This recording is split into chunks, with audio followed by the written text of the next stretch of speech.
Order. Well, welcome everybody to the latest panel session of the Environmental Audit Committee. And this is the first session in our new study into data centres. I'm very pleased to say that we have two excellent panels in front of us today. I'm going to start by inviting our panellists simply to introduce themselves and their organisations and their very sort of most basic perspective on the need for data centres. So if I could start with yourself, Mr. Birtwistle. Hello, thank you very much to the committee. My name is Michael Birtwistle. I'm Associate Director for Law and Policy at the Ada Lovelace Institute, which is a philanthropically funded independent research institute with a mission to make AI and data work for people and society. Thank you. Brilliant. Thank you very much. Ms. Christopoulou. Thank you, Mr. Chair. My name is Christina Christopoulou. I'm a Senior Manager of Infrastructure, Energy and Environment Policy at Amazon Web Services for Europe, Middle East and Africa. And as part of my role, I engage with policymakers on energy, infrastructure and water dimensions of our data center operations, and meeting the demand we're seeing across our customer base sustainably is one of the key features of how we design and operate our infrastructure. Excellent. And Mr. Stewart. Good afternoon, Steen. Stewart. Yeah, I'm the Senior Technical Advisor working for GCA, supporting the Crown Hosting Framework Authority, delivering that framework on behalf of the Cabinet Office. You'll just explain what the Crown Hosting Framework is for those watching. Absolutely. The Crown Hosting Framework basically allows public sector entities to buy data centre space through our supplier, ARC Data Centres, and we sit kind of in the middle between the Cabinet Office, the supplier and the customer, to make sure that everyone does as they should do. And so you are a government, a public sector body? Yes. Providing data centre services to the public sector? Absolutely. Excellent. Well, if I could start with you, Ms. Christopoulou, just to get to sort of brass tacks for the benefit of those watching. Feels like data centres is something that we've spoken about quite a bit, has entered the national lexicon, but I'm not sure necessarily that everyone quite understands what we're talking about. Is this just a sort of increased version of the old server room that was in every company up and down the country, or something a bit more than that? Can you just give us a bit of a sense of what a data centre is and what the sort of range is of data centres from the sort of very largest to the smallest that could be considered a data centre when we're talking about this? Absolutely. And let me start by saying that cloud computing is embedded in our everyday life. From the minute we swipe our card to make an online transaction, a hospital pulls out records from a patient, or a university sharing results of a final exam. All that data, all these transactions are happening in a physical building called a data center. So we're talking about computing devices hosting in a data center, hardware, software, but also networking equipment that is used to share the data across. From my perspective, of course, representing a cloud computing operator, there are different parts in the sector. So we're talking about on-premise data centers, so servers and rooms where companies are owning the server and are using the IT equipment on-house. But then we're talking also about cloud service operators who are having the facility, so the infrastructure, and then they can serve the customers through the cloud, so the cloud computing feature that I just mentioned. Can I interrupt just for a second? I'm so sorry, I'm partially deaf. Could you speak up a little bit more for me? I'm really struggling to hear you, and I want to hear everything that you're saying. Thank you. Absolutely. You want me to repeat? A bit, no, well, just loud. If you just louder absolutely. Going forwards, it'll make life a lot easier for me. Thank you. Thank you very much. So if we were to visit an Amazon data centre, just give people watching our proceedings here a sense of what they would actually see there. So you would see the computing devices, as I've said. You would see the hardware, so our racks that we have within the data center that are used. So it's the power, the engine that is powering the IT services, which are within the building, so the facility. Of course, we also power these devices through electricity, but we also need to be meeting high security and resilience standards, for which we have backup power available to make sure that we can reliably service 24/7 customer demand.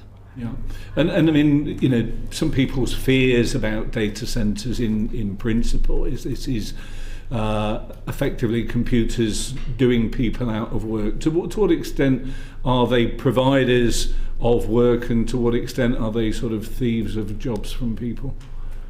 I think it's important to look at the broader benefits that cloud and AI can bring, and maybe to tell you also a bit about our experience. So we announced an 8 billion investment in 2024, between 2024 and 2028, and we looked into the data and we saw that this investment in data center infrastructure can bring up to 40 billion of GDP contribution.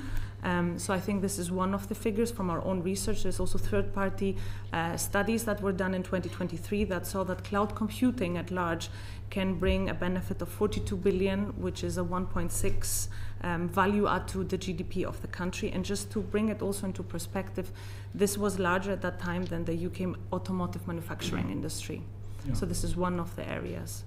And Mr. Stewart, I mean, just turning now to your own provision and thinking about the same sort of fundamental value questions, do you would the sort of environment that your organisation is responsible for, largely in physical terms, mirror what you would see in the private sector, or are there any kind of key differences? The key differences generally are, it certainly appears to be price.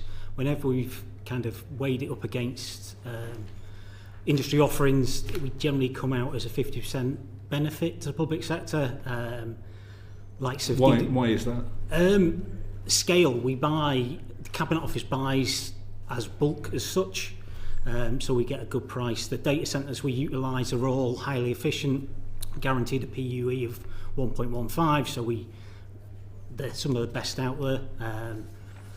It generally is just a good terms as well. We also have the ability for termination convenience, which generally don't get in industry offerings, just more flexible, which obviously public sector does require. Planning 7+ years in advance is difficult, shall we say. Yeah, we'd love the public sector to be planning 7 years in advance in some areas, but that's good to hear in this regard. And I mean, just so I understand what you're talking about, you are effectively buying these services for the government from private providers. You aren't running them all yourselves? Or? No, we literally offer the environment only. So you get the building, the power, communication, stuff like that. Everything else is down to the individual entity to put their equipment in and basically plug it in and then manage it themselves. Now they can employ a third-party provider to do that on their behalf if they so want, or larger scale ones, DWP for example, have their own engineers and stuff and they manage it in-house. Yes.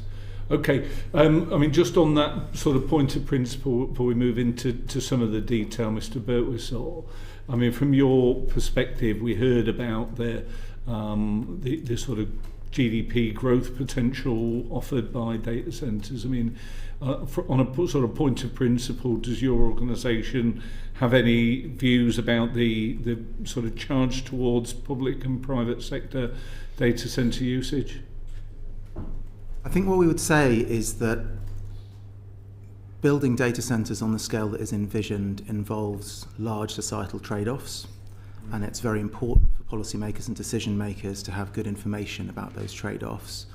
And we are concerned that on both sides of the trade-off, in terms of, for example, the claims about productivity that are made, and in terms of the information that policymakers have about energy use, water usage and so on, are not accurate, and so it's very difficult to make good decisions in that information environment. And I mean, obviously that's precisely what's sort of driven this study. We're right, as you're aware, right at the start of that. But what would be key things you would want this study to scrutinise to try and ensure we are better informed on these matters?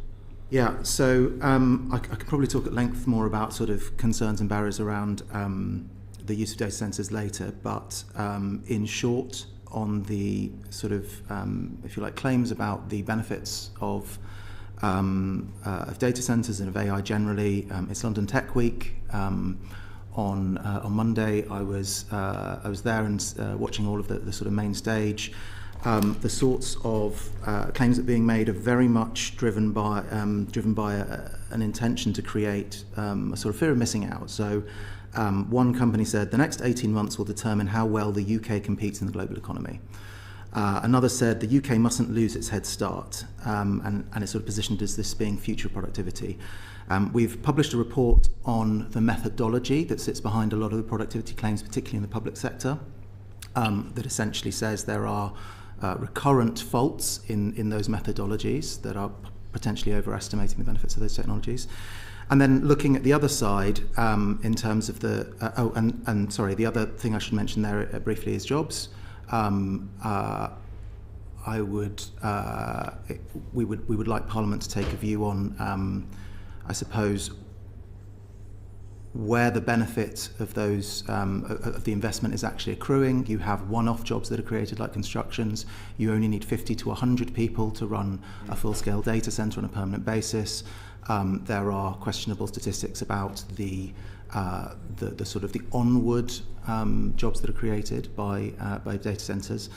And then on the other side, transparency around energy use, around water use, and around pollution and other effects that can occur. I'll stop there. No, that's helpful. I mean, I think it fits in with some of what we had set out in the first, in our initial terms of reference, but thank you. Jonathan Davies. Thank you, Chairman. Just to sort of move us on a little bit in terms of why this is such an important growth sector. We know that demand for data centres is outstripping supply in the UK at the moment. I just wonder, there's probably a number of factors behind that, but perhaps if you could tell us what is leading that demand, that would be helpful. Perhaps if I start with you, Mr. Stewart, I don't know if you might be well placed to introduce this for us. I can certainly comment on the public sector and what their demand looks like. From the spend for our framework, it's been relatively even, about 64 million last 2 years. But there has been a slight change in what customers are commenting on. They're now switching to the likes of, we've had engagement recently from a major education entity within the UK. They're looking at high-power compute and AI and wanting water cooling solutions. So that's kind of the route our suppliers are looking towards now. Sovereignty is another one that I'm sure has cropped up a number of times.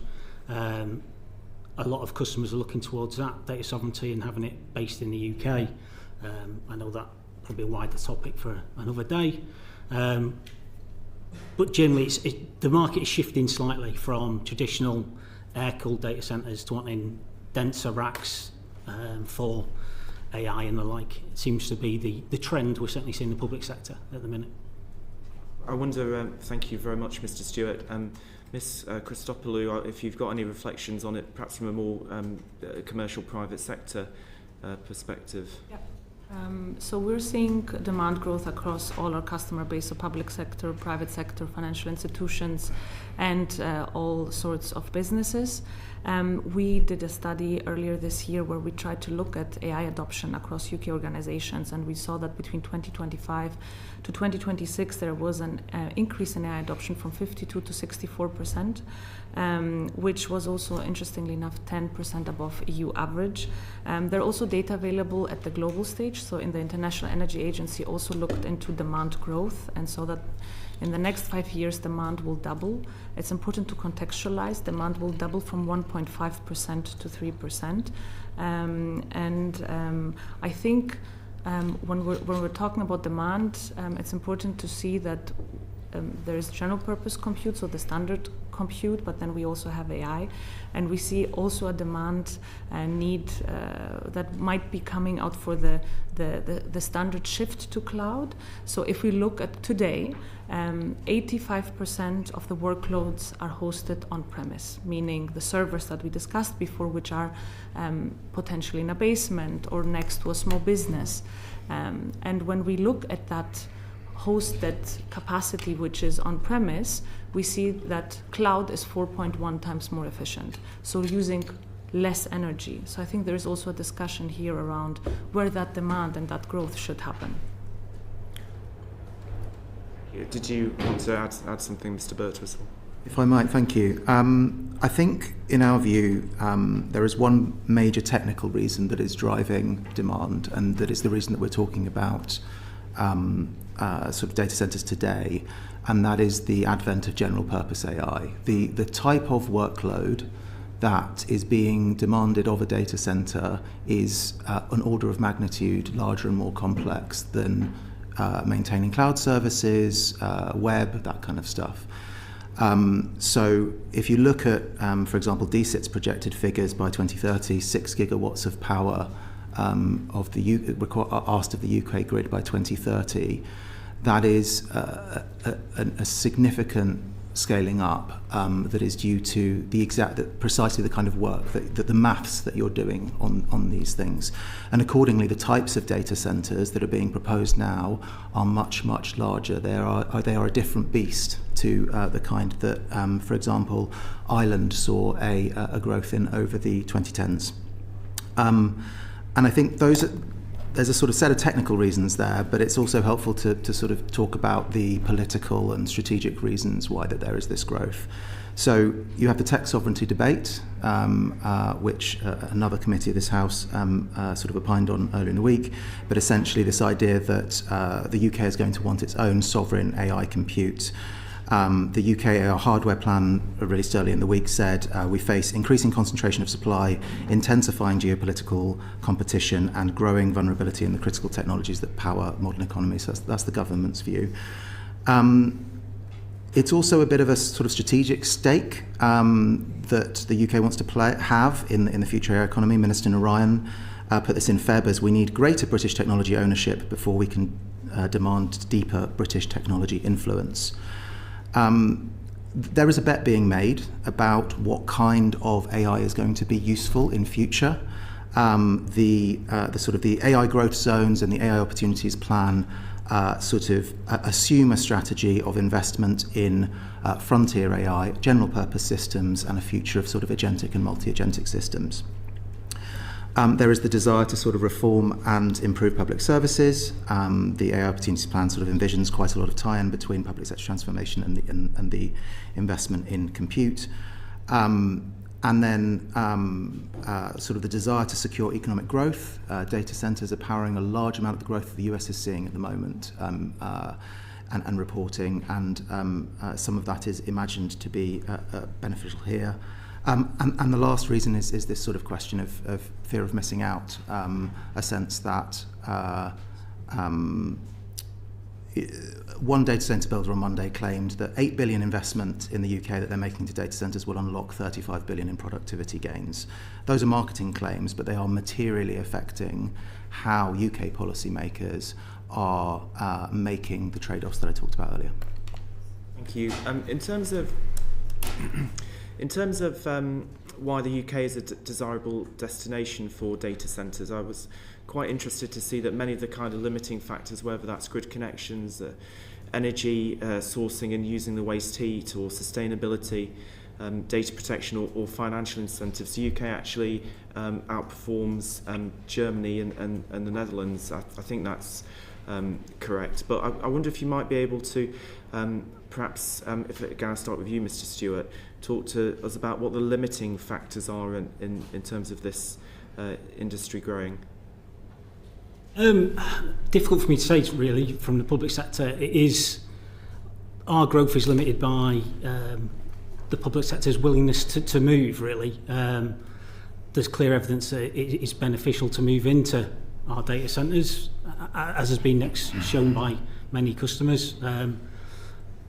There is just not the desire by some to move. Unfortunately, we have no influence on that. That is down to individual entities. Our market is kind of stuck. So, as a commercially driven organisation, Ms. Christopoulou, what would make the UK more attractive to the people who back your organisation? I think the figures I mentioned before, the 8 billion that we announced in terms of investment in 2024 up until 2028, are an evidence to our long-term commitment to the UK economy and growth. If there is one thing that I will discuss in terms of what is top of mind for a data center operator like AWS when we are expanding. It's of course to have a stable and sustainable grid connection, to be able to meet our customer demands, and to have available land and broadband and network connectivity. So these are factors we consider, but this is at a general level as to which are the conditions that we seek to find whenever we're making decisions about our investments. And I think that just leads me on to my final question, which I'll direct to Mr. Birtwistle. I read with interest that there's been a planning decision in Slough about building a new data centre, which the local authority initially rejected. It was due to be in the green belt, but it's been overruled by the Secretary of State for Housing, Communities and Local Government, and I'm guessing the reason for that is because it's such a lucrative opportunity for the UK. I was talking with a colleague recently from elsewhere in the country, and we were discussing data centres and the economic opportunities that they offer the UK, and he said, perhaps a little bit flippantly to me, that he'd rather that they built an Asda because it would create more jobs for local people. Obviously, the country benefits from AI financially. It makes our public services more effective and efficient, and it drives commercial opportunities. But how do we take people with us on that journey at a very local level? There was a report launched last night in the Palace, called the UK AI Compass, which is a piece of public attitudes work that looks very closely at the range of public attitudes in the UK about AI, and a very powerful theme that comes out in that work and comes out in ADA's own public attitudes research is a sense of disempowerment among people. And a sense that AI is not being developed necessarily in their interests. Evidently, you may well have trade-offs between the national interest and the local interest in many cases. That is a feature of the planning system. But presently, I think it's very instructive to look at the examples of the US and the examples of Ireland and their experience with data centre constructions, which have been much more a feature of their political landscape than ours. And you are currently seeing organised resistance to the construction of data centres. You're seeing concerns about how both the literal environmental impact of those data centres and the sort of system costs of those that are being pushed onto consumers, for example, through higher energy prices, are affecting support for those data centres. I think having clear, transparent decision-making made on good data about those trade-offs and having a link between that data centre and the community, for example, through waste heat management, for example, through purchase agreements that involve that data centre investing in that local community in some way, which is being discussed, is a feature of some of the discussions that are occurring between some data centre bids in their areas, are ways of managing those trade-offs, making people feel included in that discussion, and making them trust that it will actually lead to some benefit for them. Thank you very much. I'm going to bring Sarah Gibson in and then we'll go to something very else. quickly, and slightly picking up from what you just said, I want to ask Mr. Stewart a question, which is that having just had a data centre in my constituency given planning permission, which will be quite clearly used by the Crown data hosting, it's next to a large MOD site. And during that process, we were shocked at how little engagement they felt was necessary. And my question to you is that as a major client of these data centres, as a major client, you have an ability to influence how they work. Could you not use that influence to try and get them to do over and above what is absolutely the minimum requirement, which is all they have done in my constituency? and actually try and persuade them to do more waste heat management, to start looking at using systems for cooling such as earth tubes rather than using the highly expensive and energy inefficient systems that they're already using. There seemed to be absolutely no pressure on them whatsoever from the final user, who in my case will be yourselves. Yes and no. Sorry, it being quite vague. So we are, if we're talking about art data centres, we are roughly 18 to 20% of the business across government. What we represent, I'm not completely sure, and what's going into those data centres, I know which ones you're on about, will be a very small part. They could be completely purchased by a hyperscaler, and we won't have any footprint in there at the minute. Certainly there is no schedule for us to look at taking them over. So what influence we have over the supplier is minimal at best. Obviously it is currently a joint venture, but we're a 25% stakeholder in that joint venture, which means again minimal influence, but some influence. Should we engage more? I couldn't agree more. Why wouldn't we? In fact, I've come from a strategic meeting with the supplier this morning, and we had that discussion of how do we engage with the public and the public sector as well to convince them that Crown Hosting and our data centres are good for us all. You won't convince them by just engaging with them further unless you actually show some tangible benefits and some really straightforward things such as waste heat management or use and various other community benefits. And it takes you back to thinking about when other countries built nuclear power stations and they had district heating systems, which we have never managed. But surely as a large user of these, you should be in a position to have some influence over what they are doing. And it seems worrying to me that even with a 25% stake, you still don't feel as if you have that influence. Again, it's because we've got a minority stake, we have that ability to ask them to do stuff. The contract is written, the Cabinet Office has signed it, that's what we will operate till 2029. After that, there'll be maybe a framework 3, we'll see. And that might give us more influence on new sites that are going to be for public sector use or not. We're kind of stuck with what the framework we've got today and the influence we've got today, which is evidently not enough. Thank you. Yeah. Thanks. No problems. Thank you, Chair. Thank you. Ros Savage. Thank you very much, Chair. So maybe I can direct this question first to Ms. Christopoulou and then open it up to our other panellists. Thank you. So looking at the environmental impacts, follows on well from Sarah's question.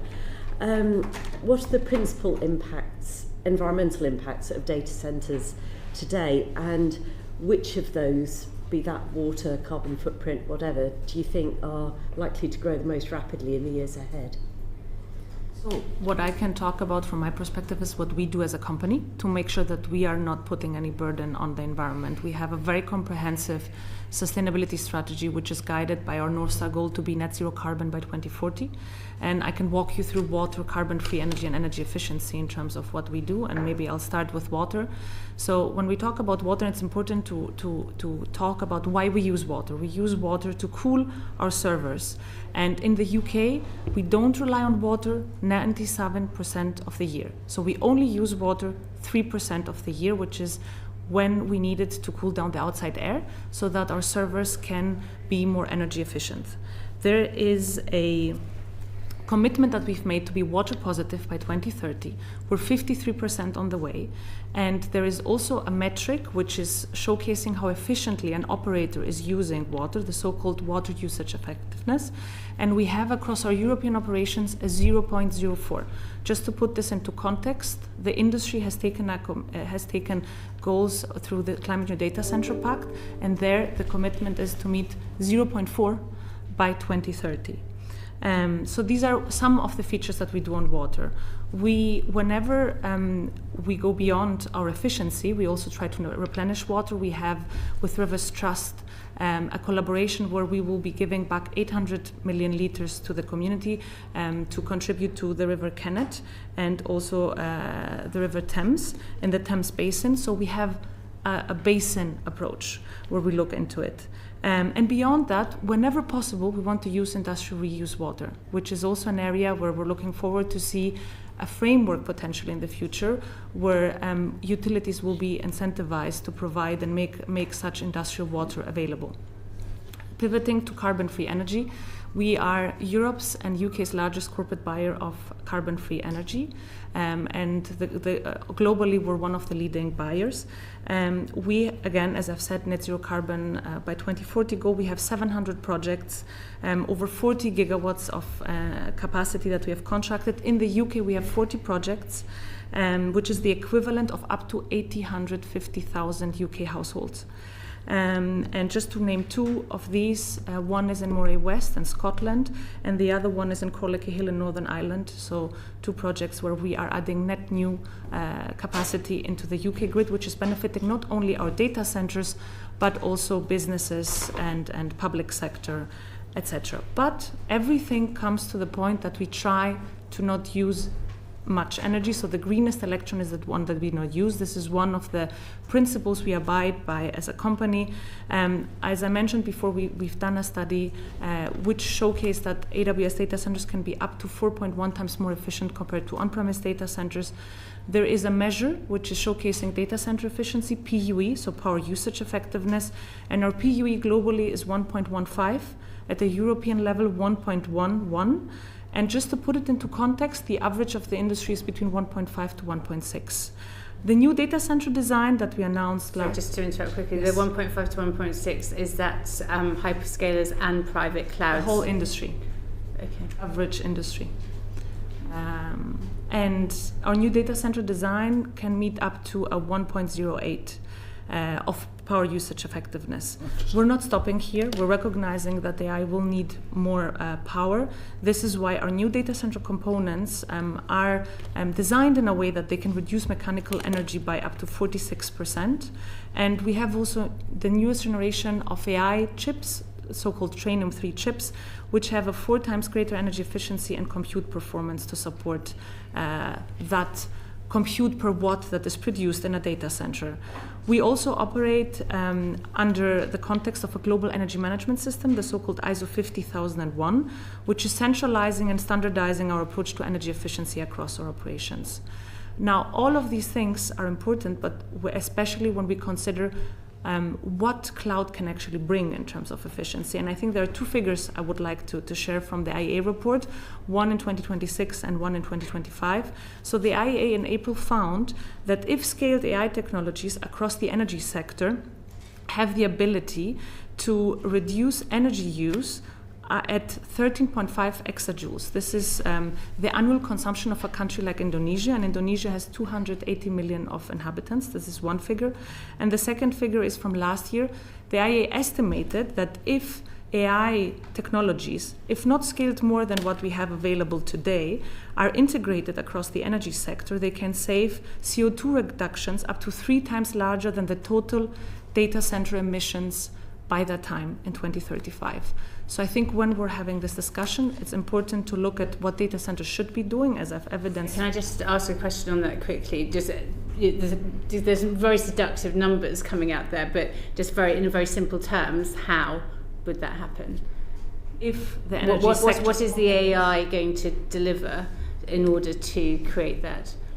For instance, it can deliver power optimization, make sure that if grid operators are using AI technologies, they can reduce faults in their system, they can be more energy efficient, they can create flexibility in the system by way of creating, for instance, specific tariffs, and they can shift demand so that they are more efficient. Power optimization, there are a lot of technologies, if scaled across the energy sector, and the energy sector has different ranges, where we've seen, and this is not our data, this is the data from the International Energy Agency.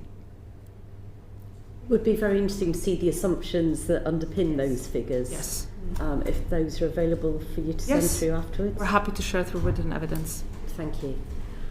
So I'd like to open up the question, see if Mr. Stewart or Mr. Birtwistle have got anything that they'd like to add on that. Sure. Thank you. So I think that there are three major areas of, if you like, direct effect, which is power, water, and sort of direct pollution. I think just to address some of the some of the claims being made, the scale of the sort of pressure on the grid that is envisioned by the growth, which is I think a fourfold increase by 2030, which is only 5 years away, is such that even if a single data center developer has a net zero strategy, you push elastic demand that doesn't care about whether it's green or not into fossil fuels and other non-renewables. So the net effect on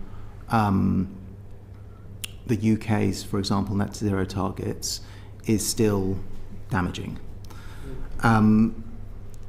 A second thing that it's helpful to think about is exactly when demand happens. Data centres, firstly, are not like other forms of energy grid consumer. They are often much more constantly on. The workloads are scheduled across them, so that if you're doing inference, that's kind of something that, so people running queries on AI, you need to be constantly available with low latency. If you're training a model, maybe you'll do it at night when the energy is cheaper, but that still effectively means that data center is constantly pulling on the grid.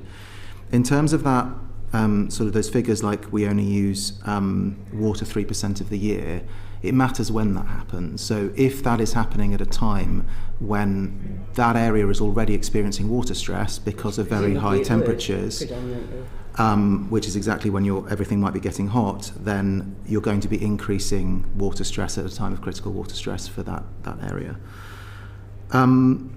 Another thing that's worth sort of disambiguating is some of these figures like water positivity, water neutrality. Those often do not measure exactly what you think they're measuring. They when you hear claims in the US in particular about water neutrality, you have reports of communities saying this water is being taken from one place and being put back in the other and still being counted as water neutral. So it is not necessarily an accurate proxy of water stress avoided. And then I suppose the other thing that it'd be worth talking about is behaviour that happens sort of behind the grid, behind the meter rather, as it's called, which is in order to this is true across the industry. I'm not making any claims about any particular developer, but in order to serve the energy requirements and the ability to the sort of the delays of getting on the grid, many developers are countenancing private energy generation, often using natural gas, which obviously has sort of knock-on effects for the UK's net zero target. So that is all to say there's sort of all of those concerns, and then there is, I suppose, a separate concern, which is, will the protections that are supposed to kick in and consider all of those impacts actually kick in and bite? And there are a number of reasons from, for example, the Buckinghamshire data centre example, which the committee might be familiar with, that the sort of policy levers the government is pulling in order to make this stuff happen quickly means that some of those impacts are being skipped, or the sort of the information that policymakers are making those decisions on is not complete. Very interesting, thank you. Mr. Stewart. Not a lot to add, to be honest, but to back up what Christina said, the fact is data centres are built to be as efficient as possible. That's the way they make their money. It is an industry, they've bills to pay. We just piggyback off it, really. So I can only talk for our data centres, very similar to AWS. We don't use water very often, but you are right. inevitably when we need it, it's at that peak times when there isn't a lot. Much the same as you have a water put in your garden, guaranteed you want it more when it's hot, and there is no rain. It's inevitable, but they are investing. I can guarantee that certainly ARC are investing in rainwater harvesting to maximise the amount of water they can possibly store. So when those times are hard, they don't drain from the grid and affect residents. They are doing their best. Whether it's enough, who knows what weather's going to be next fortnight. They're doing something, whether they're doing their best. Well, I would say they are doing their best, because if they can reduce the amount of water take from the grid, it increases profits. Every benefit they can get to put more pounds in their pocket, it sounds quite brutal, but they are a business. And that is the fact of the matter. They need to pay their bills as well. So the more effective and efficient they are, the better it is for them, better it is for them as well. For us, it is for them. Can I just ask it on that? I mean, is there any, when you're negotiating with private data centres, is there any consideration as to which workloads require both the data sovereignty and the latency which would require you to be in the UK versus workloads which could be in environmentally much better locations? I've just come back from Canada where they use hydropower for pretty much most of their power. Much of the country is very cold. So I'm just sort of thinking about how we place workloads more efficiently around the globe. From a Crown hosting perspective, we have no movement on it at all. We kind of signed up to a single supplier for the next few years. So they were UK based only. They do have data centres now in Europe, but we have no customers that got any interest in putting their data into Europe. They're quite happy with it being in the UK. Could we? Yes. Would we have any demand? Possibly not. Who knows? If the price is right, you never know. If the data owner has no issues with putting it in overseas territory and taking the risk that incurs, then that is always possible. Thank you. Can I just ask another quick follow-up question on the water usage, or in fact two? I assume that the water that's used for cooling remains clean water. It's not like fracking where the water comes out polluted with lots of nasty chemicals. It's clean when it goes in and clean when it comes out. Is that right? So what I can confirm is that we don't use any industrial chemicals. We take the water as it's being supplied by the water supplier, and then we use it for cooling purposes and discharge it afterwards. Okay. And is there any possibility of using something else to cool the servers? Is it possible to have a waterless system? So there are dry cooling or waterless cooling technologies. Whenever we are deploying a data center, there is a suite of technology choices, and we look at what's best from a water and energy nexus, so looking at both together and what we can achieve. As I've said before, in the UK 97% of the year we don't rely on water, and I also want to highlight that we have a water positive goal, so we're giving more water back to the communities, and our program on replenishment is based at the watershed level, so the watersheds where we operate our data centers. Thank you. Mr. Birtwistle. Very quickly, something that's important to understand at the technology level is there is a direct trade-off between water usage and energy usage. If you're not using water, you're using something else to cool your systems. You're probably using air cooling. There are some experimental technologies where you sort of immerse it in the whole server in a non-conductive liquid, but those aren't, I think, at sort of developed at scale yet. So if someone is saying we're using less water, it probably means they're using more energy. The other thing I just wanted to point to is this sort of connection between efficiency and net usage. The more efficient, the power efficient it becomes to make an AI query, the cheaper it becomes. And there is a sort of theory called Jevons paradox, which the committee will be familiar with, which is as something becomes more efficient, actually net demand rises. So it is a good thing for data centres to be efficient, but we should not expect that greater efficiency to mean less demand on the system in terms of energy and water. Thank you very much. Well, what about wind cooling, Mr. Birtwistle? I mean, I'd been made aware of some data centres that are positioned in areas that are particularly windy and therefore, have less of a demand for water. Is this something you're conscious of? Or?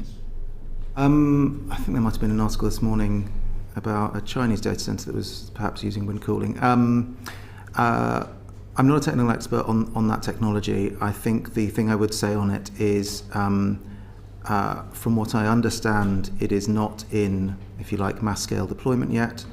And the key question, as Christina put it, there is a suite of technologies that can be chosen from when a data centre is developed. The question we would raise is, what are the incentives to choose those different technologies, and are there sufficiently strong incentives to choose energy-efficient, water-efficient technologies? And I mean, obviously that is something that both our report may recommend and government could at some point stipulate, couldn't they? Samuel Wilson. Before I come to my question, could I just ask, this is out of pure personal ignorance in this, you've outlined the benefits of data centres in terms of productivity. I think the figure of £8 billion invested could give £35 billion worth of productivity gains, etc. How important, given the controversy that there is about, do they create a lot of jobs? Do they have impacts on local communities? How important is it to get those benefits, to have the data centres actually located here in the United Kingdom? Can they be geographically mobile, and can the benefits from them then still be experienced even if they were located in somewhere else? That's directed at me. Yeah. So to be clear, I was referencing those productivity claims, but I think referring to them as claims with questionable methodologies behind them.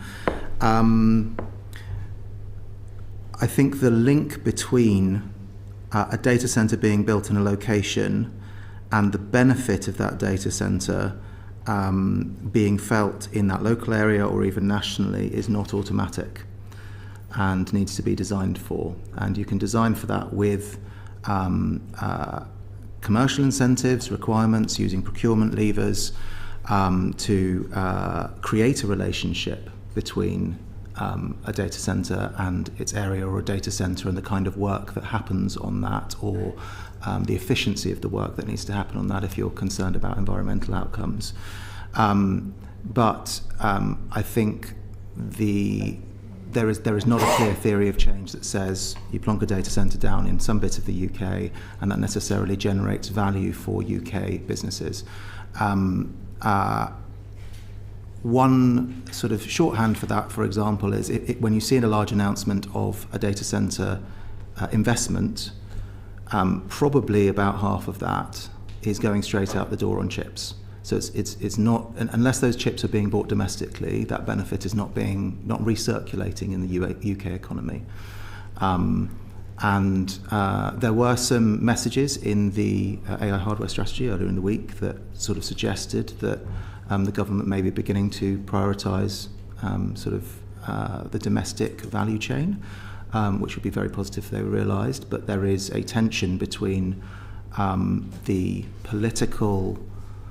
geopolitical competition for having these data centres built in a particular location and the ability to insist on terms with the developers. Anyone else wish to make a comment on that? Okay. I'll then move on to just the environmental sustainability of the centres. And the question I want to ask is, first of all, how are environmental sustainability practices embedded in both the planning and the operation of data centres? And can you give examples of where that has been done and how it's been done? Yeah, if you're happy for me to talk. So I'm going to speak for our data centres. So our data centres are obviously designed and built in the UK. 95% of those materials for that are sourced from the UK to save on transportation costs and environmental impact. Like the concrete pour is reduced to minimum because of, obviously, again, the environmental impact that has. Steel is sourced from Wales. Everything that forms the carcass of the data centre is, as much as can be, is sourced from the UK to reduce our own environmental impact. Inevitably, these are large buildings. I don't know if you've had the pleasure of visiting one, but I would encourage it. It's they're impressive. Please have a look. The structures are vast, and obviously there is an impact, as there is in building houses or anything else. But there are mechanisms to reduce that to the minimum that has to be.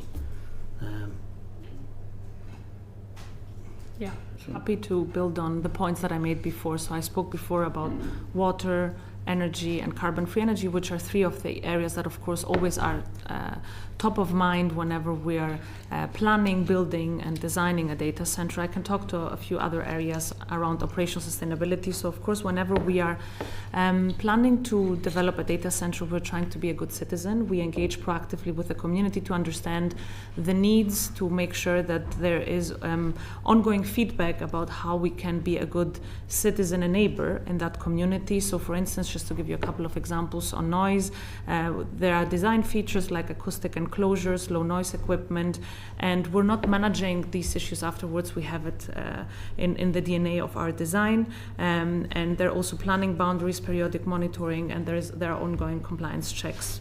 Biodiversity as a next area, we follow a mitigation hierarchy when it comes to biodiversity, so avoid, minimize, restore biodiversity impacts, and this applies across all our UK facilities. We are also compliant with Environment Act from 2021 to achieve a 10% of biodiversity net gain, and whenever feasible, and there is also a viable grid connection because we need to meet customer demand, we are also building data centers on brownfield sites, and we're trying to make sure that we're adding value to that site and that area.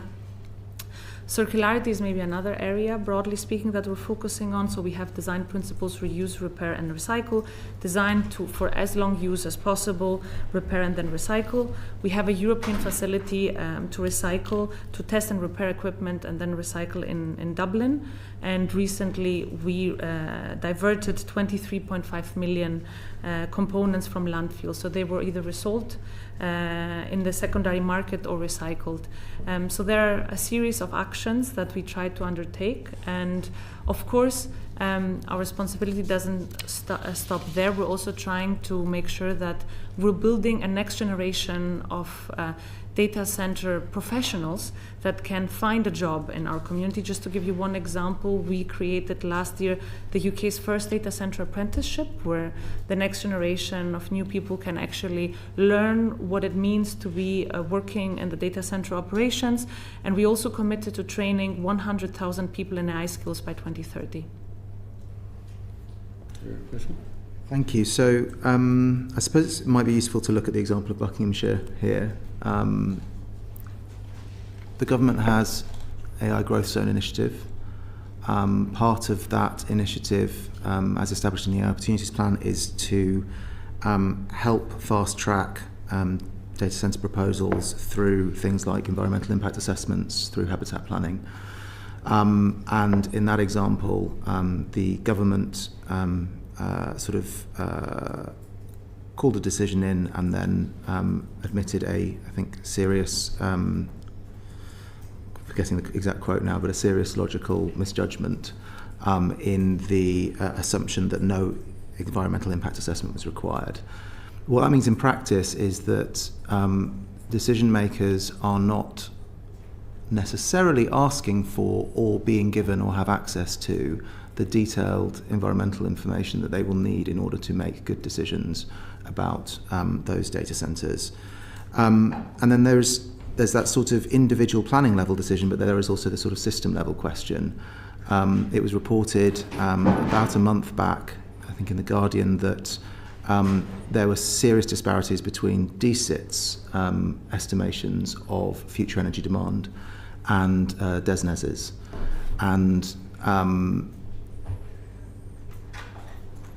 what good planning would look like at the system level is all bits of government having a single accurate picture of projected demand on the system based on real world proposals that are going through, not simply, say, the local authority doing that or the minister looking at a single called in planning decision. You've outlined, as far as the building and the operation of the data centres, how you try to build in sustainability. Can I just take you to the point before you ever reach that decision? And it's really provoked by something which was a visit I had during the recess, where for data centre, obviously governments and authorities are keen to locate these data centres for all the reasons that you've given. And sometimes in doing that, maybe the sustainability or indeed the environmental impacts are not thought through totally. I'm thinking of one where there's currently a planning proposal for a wind farm in the Sperrins in the west of Northern Ireland. Beautiful, untouched upland, peat bog. The area itself is an area of natural beauty, etc. The wind farm will be designed to drive the power for data centres proposed in the northwest of Northern Ireland, and there's a big economic demand for them, etc. It will involve quite a lot of disruption to actually transfer the power once it's been generated to where the data centres would be. It will involve 250,000 metric tonnes of peat being removed from pristine bog. Now, see, when it comes to making an application, the authorities may well say to you, we'll provide electricity. Do the data centre providers, in their desire for sustainability, ever ask the questions behind that? Not just that, yes, you can provide the power for us, but how is that power going to be provided? What are the environmental implications of that going to be, and the social implications of that going to be, in terms of the power which we will require to locate in that particular locality?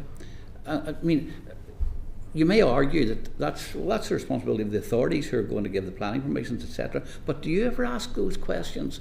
What, even if the authorities are happy for us to come here, what are the consequences of our locating at this and making demands for either power or water? Yeah. Yes, good. So as I've said before we invest in a new location, we always seek to be a good citizen and a good neighbor. We engage with the communities to understand their needs and demands. We have a very comprehensive sustainability strategy. We're trying to not add any burden from an environmental perspective, but ultimately we are meeting also customer demand, evidenced by the figures that I've shared before with this committee. So this is what I can say to that question. But if the power is being supplied, if the authorities say, yeah, we can generate the power, you don't really ask if it's renewable, you don't ask what the implications of providing that renewable energy may have been, because that's not a decision for you, that's simply, are we getting renewable energy? Is that what you're saying? So we are grid connected, but as I've said before, we have invested in the UK with over 40 projects, which is an equivalent of 964 megawatts. We're adding net new additional carbon-free energy through wind and solar to the UK grid, which is the contribution that we're making. Yeah, would you expect, or any of the three of you, would you expect that it's reasonable to dig in behind the implications of locating in a particular area to look at those kind of environmental issues and the impact which it may have on local communities who will not probably benefit from the data centre, but nevertheless are impacted? I mean, on that case, I mean, I would expect the data centre would be interested in knowing where that power is coming from. If it's wind farm, it's obviously not a guarantee, so I'm sure it wouldn't be ideal for them anyway. So I'm sure they wouldn't be. I'd be surprised if they were pushing for that solution. It sounds like, and this is a world according to Steen, not anyone else, it sounds like a really bad idea. But I don't know the full story, obviously. But for a data centre, wind is not a guarantee. So it's, I'm sure they'd rather have a other renewable source. Yeah, and they would take that into account, I would hope.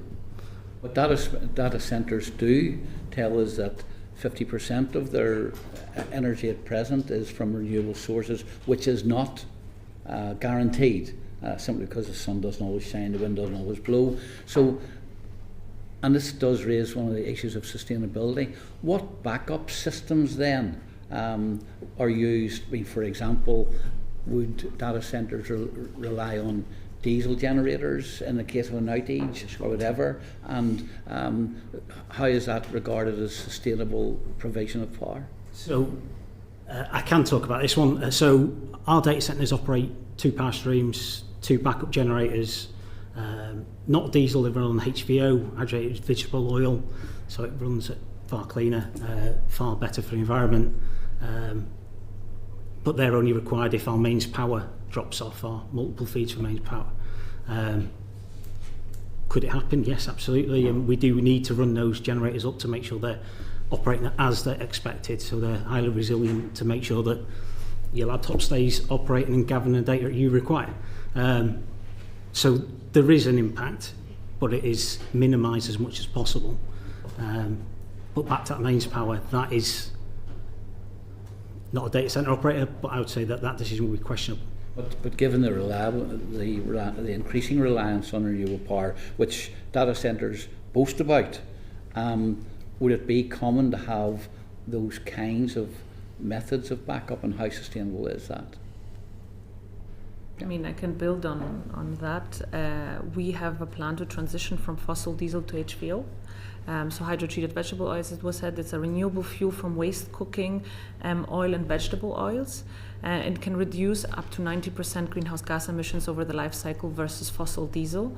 We have started to do this already in 2023, and Ireland and Sweden started, and we have also started rolling out HVO at certain UK sites.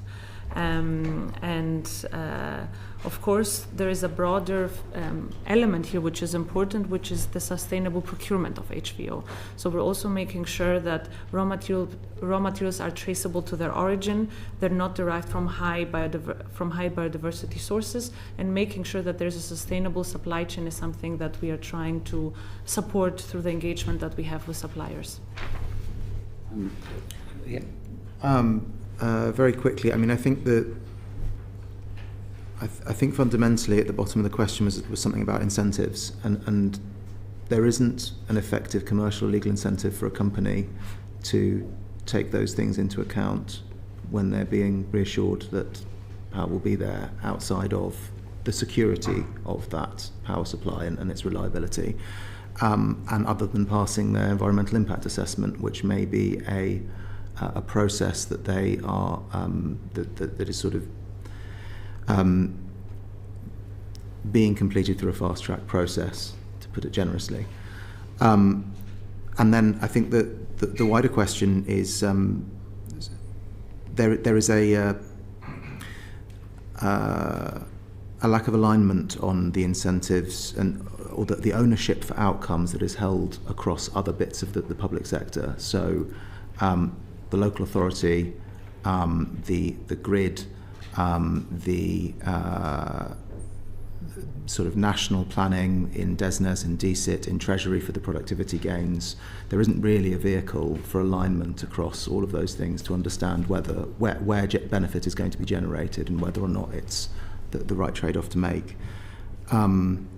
One sort of strange place in which that lack of alignments, incentives, plannings manifests is that there's currently a disconnection between the sort of priority you get in the grid queue and who can apply for that, and land ownership and planning permission. So you have situations in which some developers are sitting on land that is good for a data centre, and a different developer is ahead of them in the queue for a grid connection for that land that they don't own, which again shows you this sort of misalignment of incentives, and it's very difficult to plan for good societal and local level outcomes with those disconnections happening. And just finally, in an attempt to reduce energy consumption in the longer run and be more sustainable, what is the potential for data storage cleanups and helping, a lot of data which is maybe held, which is no longer of any use, Is there big potential there to reduce the power consumption that data centres would have, and is there any incentive to do so? Yeah, so for the public sector there certainly is. Now whether or not that in the entire trend, whether that will show a reduction, it will show a reduction over time, but you might not, it will always increase, I think, because technology is key to modern life, unfortunately. I think that's inevitable. It's not going to slow down in the near future. But you're right, we've seen public entities move into our facilities, they mature their data, chop a lot of it because there's always duplication, I'm sure we've all seen it. They make it right and then move it into the cloud. And that has shown a significant reduction in the data storage. Not everyone does it, unfortunately, or not everyone has done it, unfortunately. It could happen with a push, and it would then reduce, certainly in the public sector, the data storage requirements, and therefore their footprint in data centres. Yeah, just to clarify the question, did you ask about data storage or on-site storage? Data storage, yeah, data storage. I'm sorry, this is outside of my area of expertise. I would defer to Steen on this, but I would assume that the compute and power costs of data storage, while it's right that people should push for efficiency there, are likely to be dwarfed by the compute costs of running AI training and inference. It's just a magnitude of order different workload. Thank you very much. Alison Griffiths. Thank you, Chair. So just looking at growth of data centres, two sort of key things I want to cover. Firstly, why do estimates for the number of jobs created by data centres range quite as much as they do? And can each of you provide clarity on the figures that you're able to provide? And the second thing I was also quite interested in is the differences between public sector and commercial growth pressures. What are going to be the different constraints in those two sectors? Who wants to start? Steen, why don't you kick us off? Why not? So on the employment issue, I struggle to comment because I don't run a data centre.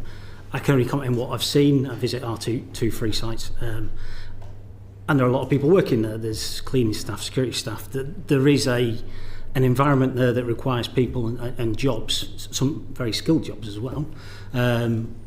So there is employment. Whether or not it competes to I think someone says an Asda or something like that earlier, I'm not sure, but it certainly is an employer in that community, and there are some highly skilled jobs that the UK requires.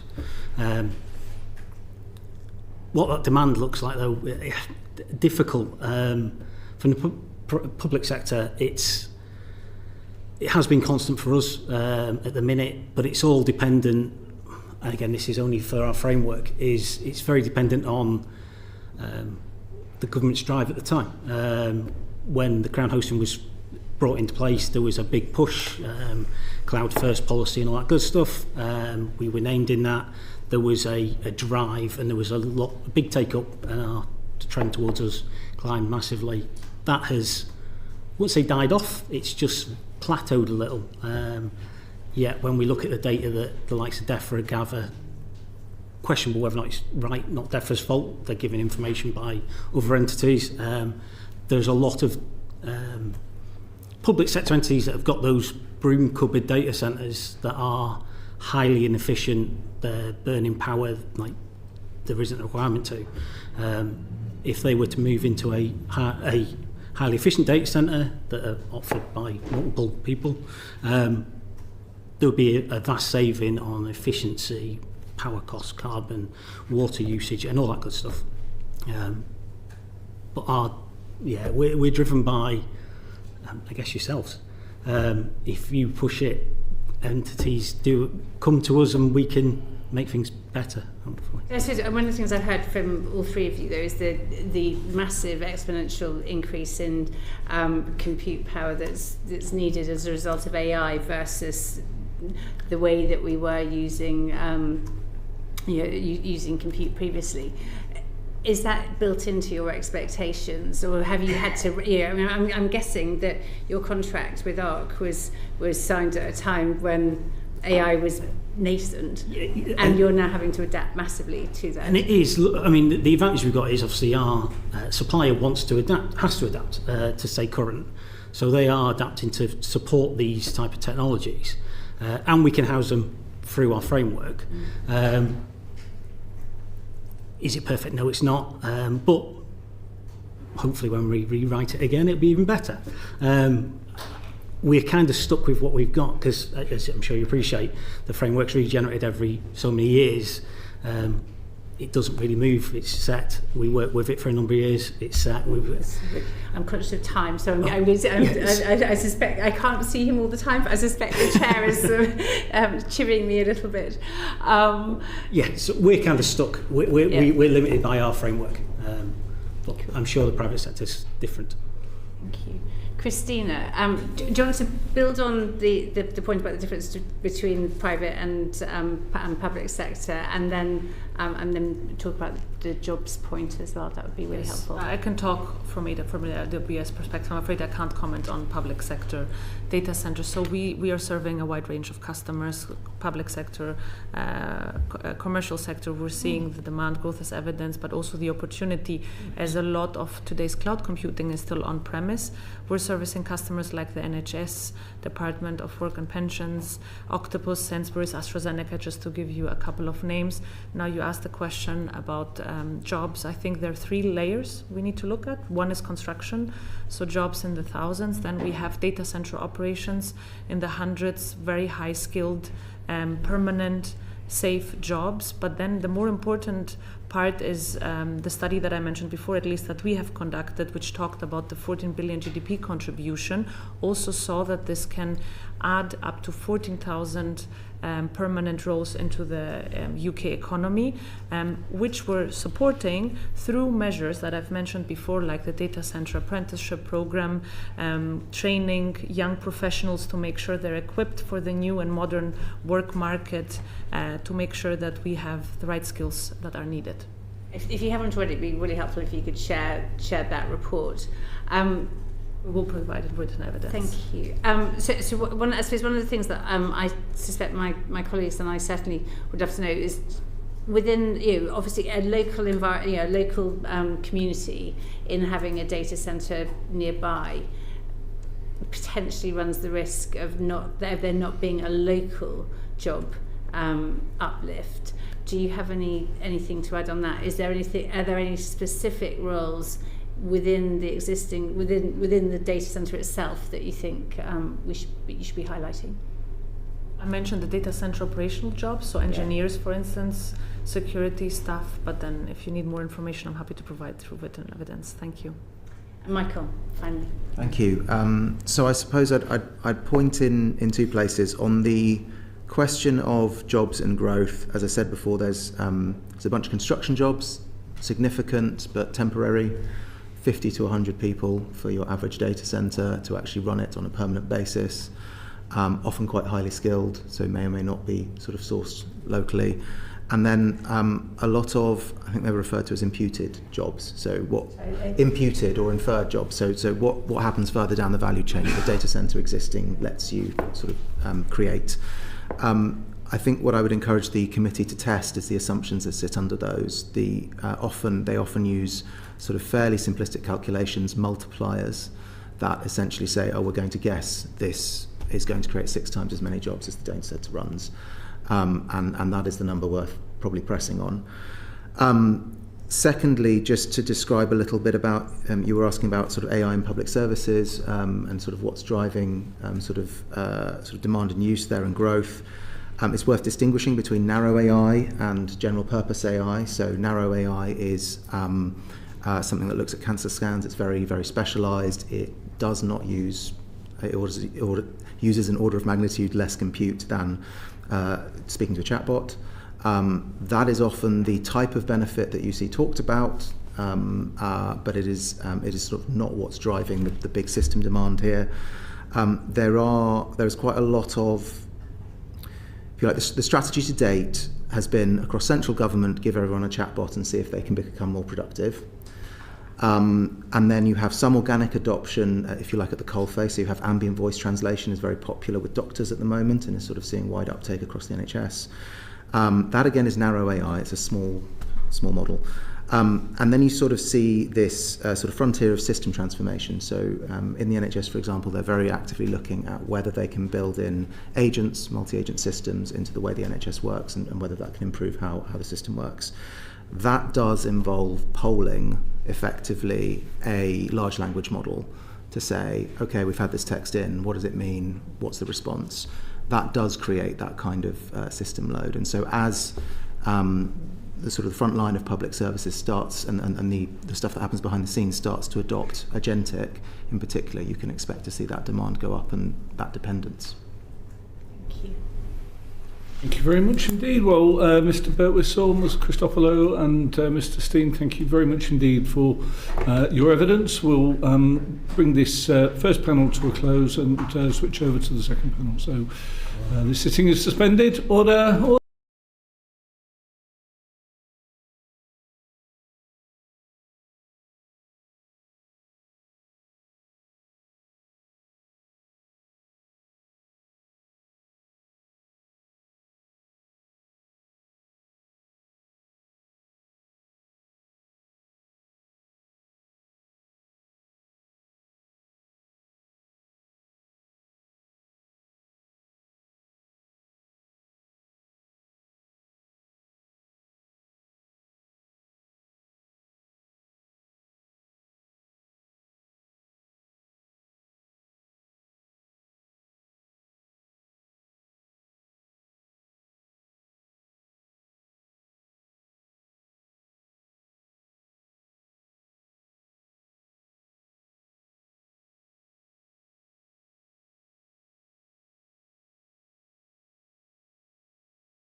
Order. Well, welcome back, everybody, to the second of our opening session on the issue of data centres. I'm very pleased to welcome our panel.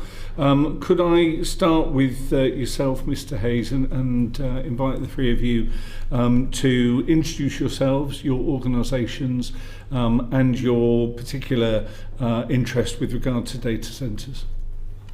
Hi, I'm Oliver Hayes. I'm Head of Policy and Campaigns at Global Action Plan. We're an environment charity established for 35 years here in the UK, and for the last couple of years we've been looking at the environmental impact of data centres. Excellent. We've come to the right place then. Dame Childs. Dawn Childs. I'm a non-exec director at Pure Data Centres Group, and they build and operate hyperscale data centres globally for key hyperscale customers. We also have a climate tech arm called A Healthier Earth, which looks at the decarbonisation of data centres. I'm also the CEO of nLighten, and that runs a portfolio of 34 edge data centres pan-Europe, and with my third hat on, I'm a fellow of the Royal Academy of Engineering, and I'm a member of their National Engineering Policy Centre's AI Sustainability Working Group, and we've developed a report last year for the Foundations for Environmentally Sustainable AI, and also the follow-on work in support of the AI Energy Council and drive for wider sustainable adoption of AI. Goodness, well, we're very lucky to find a space in your diary by the sound of it. Mr. Evans. Thank you, Chair, and it's great to be here this afternoon. My name is Matthew Evans. I'm Chief Operating Officer at techUK. We're the trade association for the UK tech sector, represent over 1,200 companies, and we have a mission to ensure that tech delivers benefits for people, society, economy and the planet. Of particular note today, we represent the vast majority of UK data centre operators in their various different forms, as well as many of the SMEs and institutions from life sciences and financial services sector that make use of those services as well. Mr. Evans, we start with you. What are the trade-offs between reducing energy use and reducing water use, as we heard of in the first panel, and still maintaining the operational continuity of data centres? Thanks. So I think sort of first of all it's worth making the point that the sector, both itself and its end customers, are absolutely committed to sustainable data centre build and operation. And there are, as you heard on the first panel, a number of trade-offs when it comes to these areas. But there are also, importantly, a number of mitigations I think that it's important to bear in mind. So there is loosely a trade-off between water and energy use. That is actually narrowing over time, particularly as we get to more advanced cooling technologies. But there is that trade-off, and certainly, in some areas it makes sense maybe to use more water. You might guess from the accent that I'm from one of those areas that it may sometimes make sense to use water if there's an energy challenge with grid connection. But broadly, we are moving away from water as a form of cooling. Data centres are energy intensive, but that has benefits as well as challenges. Industrial energy demand in the UK is actually falling and has been for a number of years.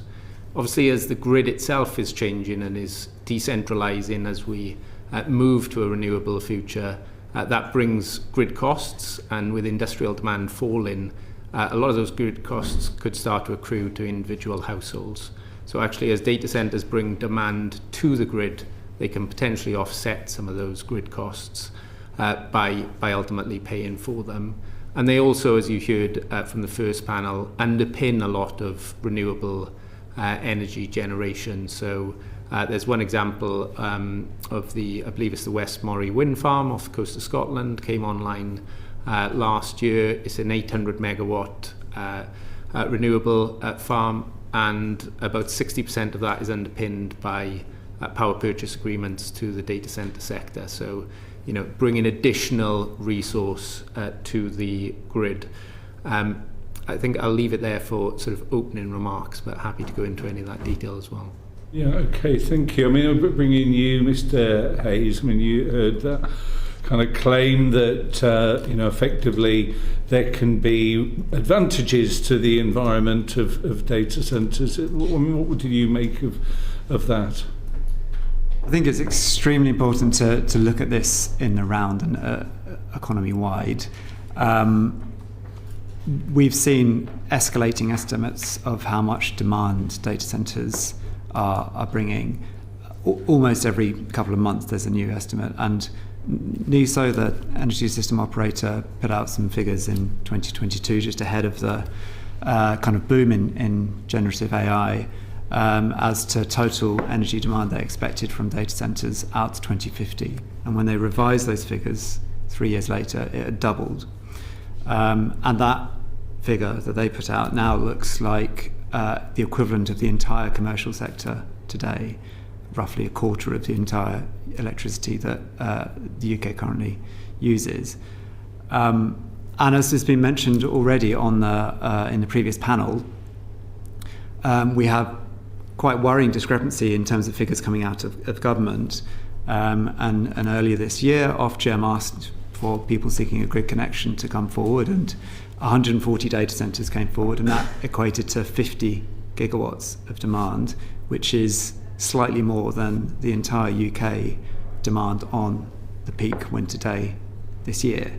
And then in evidence to this committee, the government, DESNZ have said that figure might actually be 50 to 70 gigawatts, i.e. an additional 40%.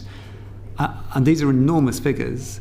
And we know that the government faces a big challenge already in electrifying heating and transport in order that we can decarbonise our economy. And doing that is going to require a doubling of electricity. So the idea that we can load on another doubling of electricity without there being fossil fuel generation going into the mix seems very far-fetched to us. The reality is that the pace of data centre growth is far outstripping the pace of renewables deployment, and that means that we will stimulate more fossil fuel generation. And the final thing I'd add is... If I just stop you for a second there, and we can come on to your other point. I think it's a very interesting, important point, because, of course, we already had huge demands for energy. We want to see renewable sources being used to service those demands for energy. But if, in terms of your original answer, Mr. Evans, you're sort of saying, well, we've got this wind farm and we can give them 60% of the business, but the wind farm's only an advantage if it's replacing fossil fuels. If actually we're having to build renewables in order to service data centres, then we've lost the initial benefit that the renewables might have produced in terms of replacing fossil fuels. And if, as Mr. Hayes says, actually the growth of data centres is outstripping the growth of renewables, then not only is the sector likely to be utilising all of that energy that might otherwise be replacing fossil fuels, but it's actually got additional demands on top. So, do you not accept that the sort of scale of energy usage really places huge demands on the sector to look to reduce to be more efficient, to reduce its energy and water consumption? So the simplest demand on the sector to reduce, to be more efficient, particularly in power, but also in water, is the price of energy. We have as I'm sure you're aware, one of the highest commercial, industrial cost of energy in the G7, and I think well above the cost across the IEA. And to give you sort of a sense of what that looks like, to run 100 megawatt data centre in the UK is probably about 4 times as expensive as it is to run one in the US. So really sort of significant driver, and that is the greatest commercial driver for efficiency in the UK. I think just touching on some of those headline figures, because there are some I will say this, laughable figures out there in terms of the demand for data centre build in the UK. So the 50 to sort of 75 gigawatt. There are definitely some speculative and a lot of speculative demands at the moment in the grid connection queue system. Some of that is an unintended consequence that we've seen from policies like AI growth zones, unfortunately. But there is also a lot of land banking going on from developers who are not well established in the UK. And we are working with Ofgem to look at how we put a couple more gates in place for that grid connection. And just to give you an example of what 50 to 70... To give you an example of what that might cost in power terms annually, it would be about £75 billion a year just to power that on sort of an 80% load rate, right? So I'm not even taking 100% load rate there. You know, that is the defence budget. Now, we might have a separate argument of whether the defence budget is high enough these days, but, you know, that is the sort of level that would be. And there is no demand from that in terms of the current market situation in the UK. You know, at the moment, we're at the sort of 1.5 to, you know, moving towards 3 gigawatt in terms of what the market is.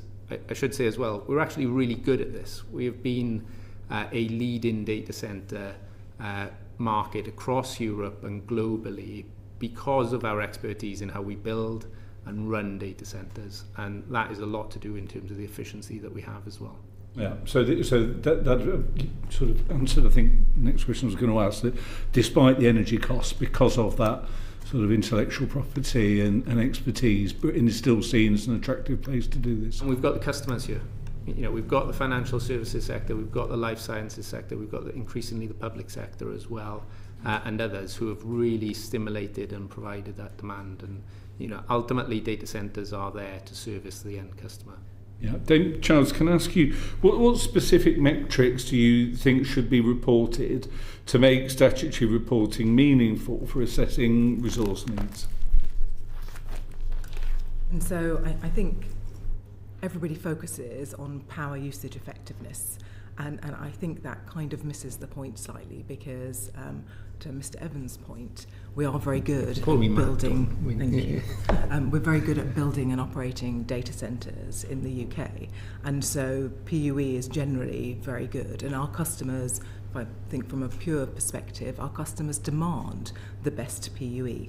So of course, power usage effectiveness. Okay, great. And so effectively what you're looking at is you're comparing the power to power the compute, so working the chips and that power consumption around the power to operate the building, so the cooling effectively and management of the data center. And so that's the ratio. The 1 is the compute, and the 0.2 up to however far you go is the power to run the building. And we can all, particularly for new data centres, and let's face it, we're focusing on new data centres because the legacy data centres are already built, right? So you're not really changing them anytime soon. So for new data centres, of course you can demand a good PUE, and all of the hyperscale customers would already demand that of us.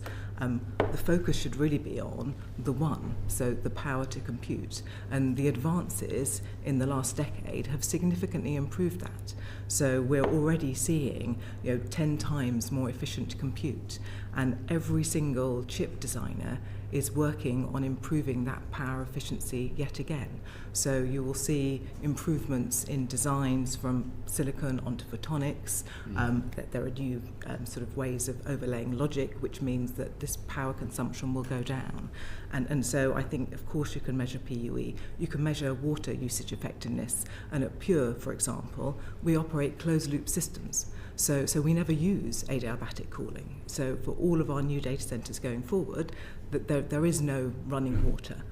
So of course you can measure WUE, but I don't think that's necessarily a requirement for modern data centres. If I just stop you for a second there, because I think we're hitting upon something that's really of interest to this committee, which is that if it is the case that the sort of level of potential demand is far greater than the level of demand that is actually likely to be delivered. And there are all kinds of sort of technological wizardry that can reduce the environmental footprint of these data centres.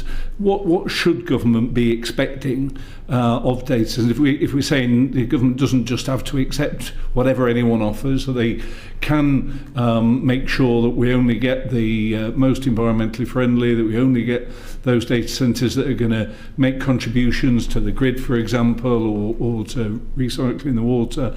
What sort of reasonable expectations do you think the government should have of the sector to ensure that it minimises the detriments and maximises the benefits? And so I think any good data centre operator will always be thinking about the environmental benefits and community benefits of the data centres they're building. So if I look at, for example, our scheme in Brent for Pure Data Centres Group, we work very closely with the local community to ensure that the facility we were putting up actually added to the community. So from a biodiversity perspective, that building is going to be enrobed in one of the largest living walls in the world to have the impact of taking and absorbing pollutants out of one of the most polluted parts of the country, where somebody had pollution as the cause of death. So actually, from a community perspective, it's really additional to the community. So I think we should expect developers to be very ethical and very considerate in the way they develop. But let's be clear, we won't be getting, I don't think, massive data centres built in the UK, because all of my customers are only looking at growing organically in the UK, so for the compute demands that are needed for the customers that are already here, so the banking sector and so on. So organic growth is required, but large-scale AI data centres will not be built because it's too expensive. The power of compute, to pick up on the example that Matt was using, for a 100 megawatt data centre, operationally for the cost of power, it's £250 million more a year to operate it here. So my customers want me to build with Pure Data Centres those facilities in the Nordics, for example, where the cost of power is much cheaper. So although there might be a very backed up system of applications, the majority of those are speculative, and I don't believe that any of my customers would want those built here because the facilities would be too expensive to run, and also they're too far away from a planning and consenting and access to power perspective. So I think we can be as demanding as we choose to be, but the reality is that then those data centres won't be built here unless that's for organic growth. So we need to measure up what it is we're seeking, and be sure that we're asking for the right things to be built. If it's so I think, I hear what you said. We've had somewhat, I think, conflicting evidence there, because a minute ago we were hearing about the great attractiveness of the UK, and now you say, well, no one's going to build one here except for organic growth. I think that I absolutely hear what you say, that a good provider might be doing many of these things anyway, but we all know in this place that we end up hearing about the bad providers. They're the ones that end up coming on our on our doorstep. So I guess I'll just return sort of slightly more specifically to my original question, which is, if we are going to get to the end of this inquiry, make recommendations to government in terms of what we might see here, and balancing the environmental demands with the need for the UK to be an attractive business environment, and also taking on board everything that you and Mr. Evans have said about the potential for the next generation of data centres.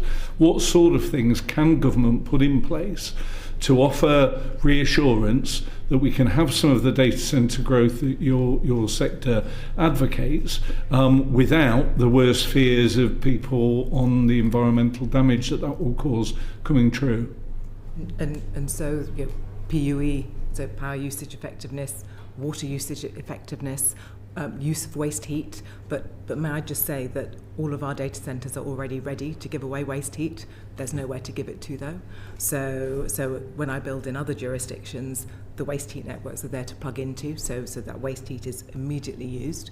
In the UK, already the manifolds are there for the waste heat to be reused, but there's no network to plug into. So is that a planning thing, or is that a network thing? So it's not planning. It's a network, and it's more sort of systems thinking. So effectively, if I take the Brent data centre example, we're waiting on a housing scheme to be built, which is sometime in the future, before there's a sufficient business case for the provider of the heat network to be able to put that scheme together. So we're sitting ready and waiting, and the data centre has been operational for multiple years, but that heat reuse has not been put into effect. Sorry, Dawn. If I can just come in, that is a good example of where you've seen heat offtake in particular work for district heating.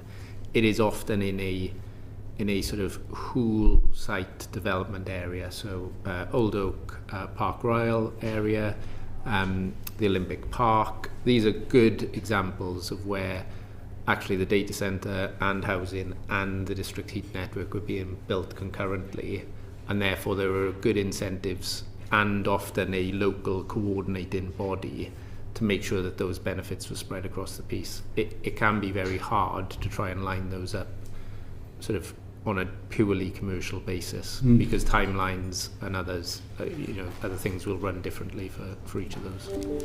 And Mr. Hayes, what do you say to this evidence we just heard, that actually, the sort of scale of data centre growth has been hugely exaggerated, and that actually, we can't take the speculative queue as any kind of sign as to what's actually likely to be built?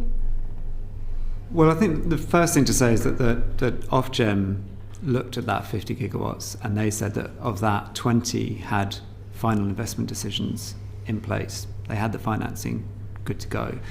And I'm sure there will be significant chunks of that 50 that don't end up getting built, but I do slightly challenge the idea that there aren't going to be any big data centres here.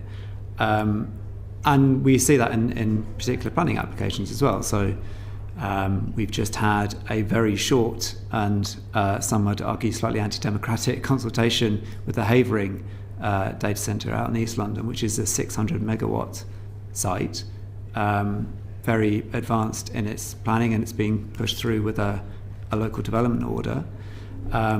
We were involved, as you know, in the data centre that's been referenced already in Buckinghamshire. That's a 90 megawatt data centre that's coming through. We've got 1 gigawatt data centres in planning, both in Elsham Park in Lincolnshire and in Blythe.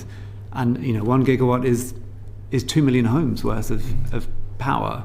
It's the size of a nuclear power station's output. So sorry to stop you on before you move on, because I think it's really interesting just to put to Dame Charles, when you hear about those kind of proposals, is that what you consider to be sort of fairly small data centres, or would you acknowledge that sort of 1 gigawatt data centres are major data centres?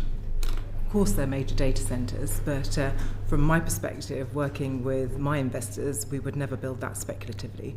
So I guess my question is, who is the end customer? And so will that definitely go forward? Because as we've already seen, there have been some fantastic announcements, and then there have been some step backs from those announcements. So the reality of investing that money and putting it in the ground, it's two very different things. Did you want to just finish what you were saying there, Mr. Hayes, or shall I move on? Yeah, thank you. Well, the final thing I wanted to add is that clearly the grid connection and the grid queue is a problem for developers, and understandably developers want to build as quickly as they can. But that unfortunately is leading to inquiries about powering data centres with gas. And there have been reports in the press that more than 100 data centres have looked into or inquired about the availability of connections to the gas grid. And in fact, we've seen the government give the go-ahead to a development in Wapsies Wood near Beaconsfield, to say, yes, you can apply into the new nationally significant infrastructure projects programme, and that is a data centre. Clearly, this is pre-application, so I don't want to overstate whether or not this is definitely going to happen, but that is a data centre that is saying we are not going to seek a grid connection, we are going to have 300 megawatts of on-site gas generation. And if that pattern starts to be replicated because data centres cannot connect quickly enough to the grid, then that provides even greater concern when it comes to emissions and our ability to reach net zero. And I would also add that that provides serious concerns in terms of local air quality, because it's one thing to be connecting to a grid if you're a 300 megawatt data centre. It's quite another to be burning that gas on site. And I think local residents who are coming to us at Global Action Plan are equally concerned about the potential of air quality impacts from gas generation, and also from the diesel backups. We've seen that as well. Can I pick up on the gas point? You can quickly, and then we'll move on. Yeah. So at Pure Data Centres Group, we actually operate an islanded gas solution in Dublin, but that's using biogas effectively. So that was run entirely carbon neutral last year, and there are sufficient quantities of biogas to, as it upgrades, to run it carbon neutrally. So there are opportunities to ensure that gas solutions are carbon neutral. And again, might it be a sensible thing for this committee to suggest that where gas applications go in, that they should always be only approved if they are biogas then? So yes, so the biogas functions, it gets injected into the grid, so it's not necessarily biogas being trucked to the place where the gas is being consumed, but that can work in the UK as well as in Dublin. Jonathan Davies. Thank you, Chair. A couple of things that I'm surprised haven't come through in the discussion that we've had today with the various panels, and these questions are related to efficiency improvements to offset growth in data centre demand. But actually, the role of advanced modular reactors is a significant one. That technology is quite nascent at the moment, and I know some of the big data centre providers have engaged with the likes of Rolls-Royce regarding AMRs. I know because I used AI to tell me in this meeting. But if I might just ask you, Mr. Evans, perhaps you're well placed. What is the sector doing to communicate perhaps its willingness or the colour of its money to support the growth of that technology? Because sure, we can do efficiencies over time. Look at a car from 40 years ago is much less efficient to a modern one, but what is the sector doing to help move that technology along, because it has applications well beyond what data centres can do? So look, the sector is very interested in it. It is very interested in it because of the grid connection challenge that we have, and I should say the grid connection challenge is not just the duration of the connection that you might face, which is often multiple years, but the uncertainty that within that grid connection system. So you can have significant slippages within that when you've already started to build out the infrastructure, where you've already probably let space in halls within that data centre. So this is a big challenge for the sector. It's not just UK, I should also stress.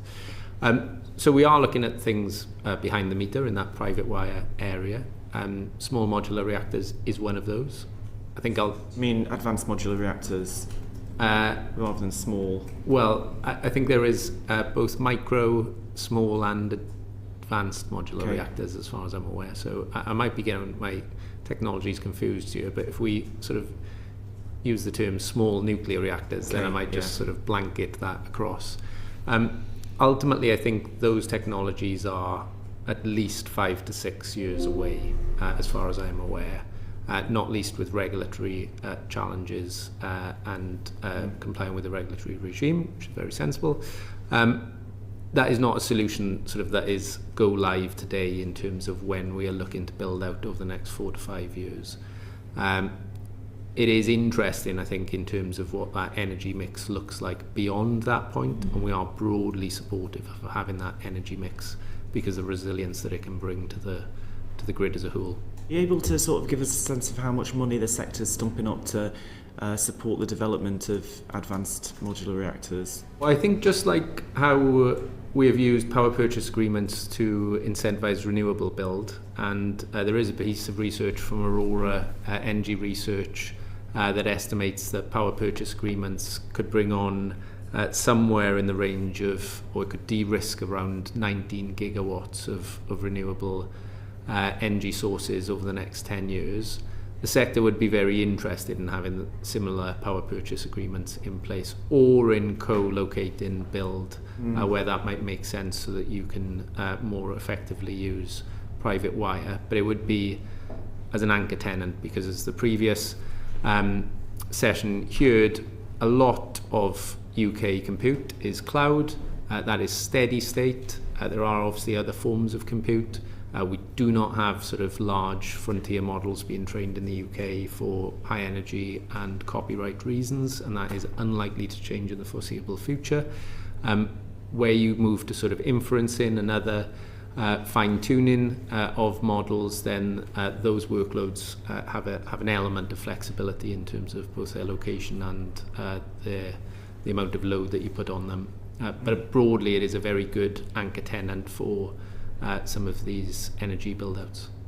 Just on co-locating, so the government's stumped up £1 billion to support heat networks through the Heat Network Transformation Programme. How plugged in are you to the conversations around that? Or is it difficult to sort of bring the stakeholders together, because you've got DESNZ, you've got local authorities, and they're not your usual stakeholders necessarily? So it's not my absolute area of knowledge and insight, but certainly where we have convened some of our members around Old Oak, Park Royal and others, there has been some government investment into that heat network itself. But that is an area, as Dawn mentioned, that is of significant interest to the data centre sector itself. What about green hydrogen? Are those conversations happening? Because you talked about gas.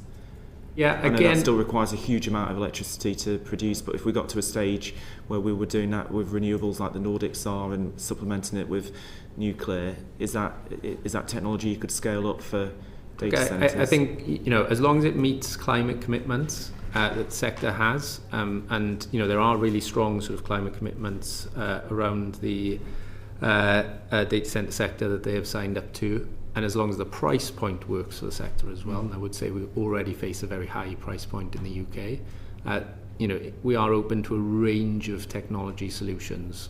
We've already talked a little bit about on-site generation. That is mostly for backup and used in extremis. Where it is tested, and the sector has mostly moved towards HVO and away from diesel. Often that testing can be a result of the permit requirements that those individual sites say. So it's actually the Environment Agency at times telling us to turn the generators on. But that is to make sure that they are working and compliant with the Environment Agency permits as well. Okay, thank you.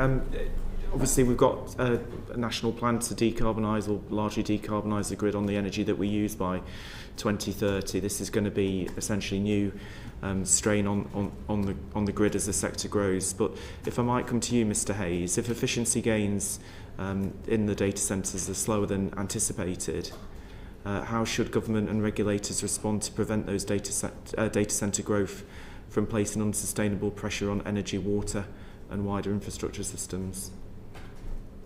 Yeah, I think that's the nub of it really, and we have carbon budgets, and we have a carbon budget growth delivery plan which looks at how we will meet up to the 6th carbon budget. But we know in the 7th carbon budget there is no specific reckoning with data centres, and all we're hearing from ministers is that the growth is inherently uncertain. And of course it is in one sense. We don't know exactly how many data centres there are going to be or how much demand there's going to be.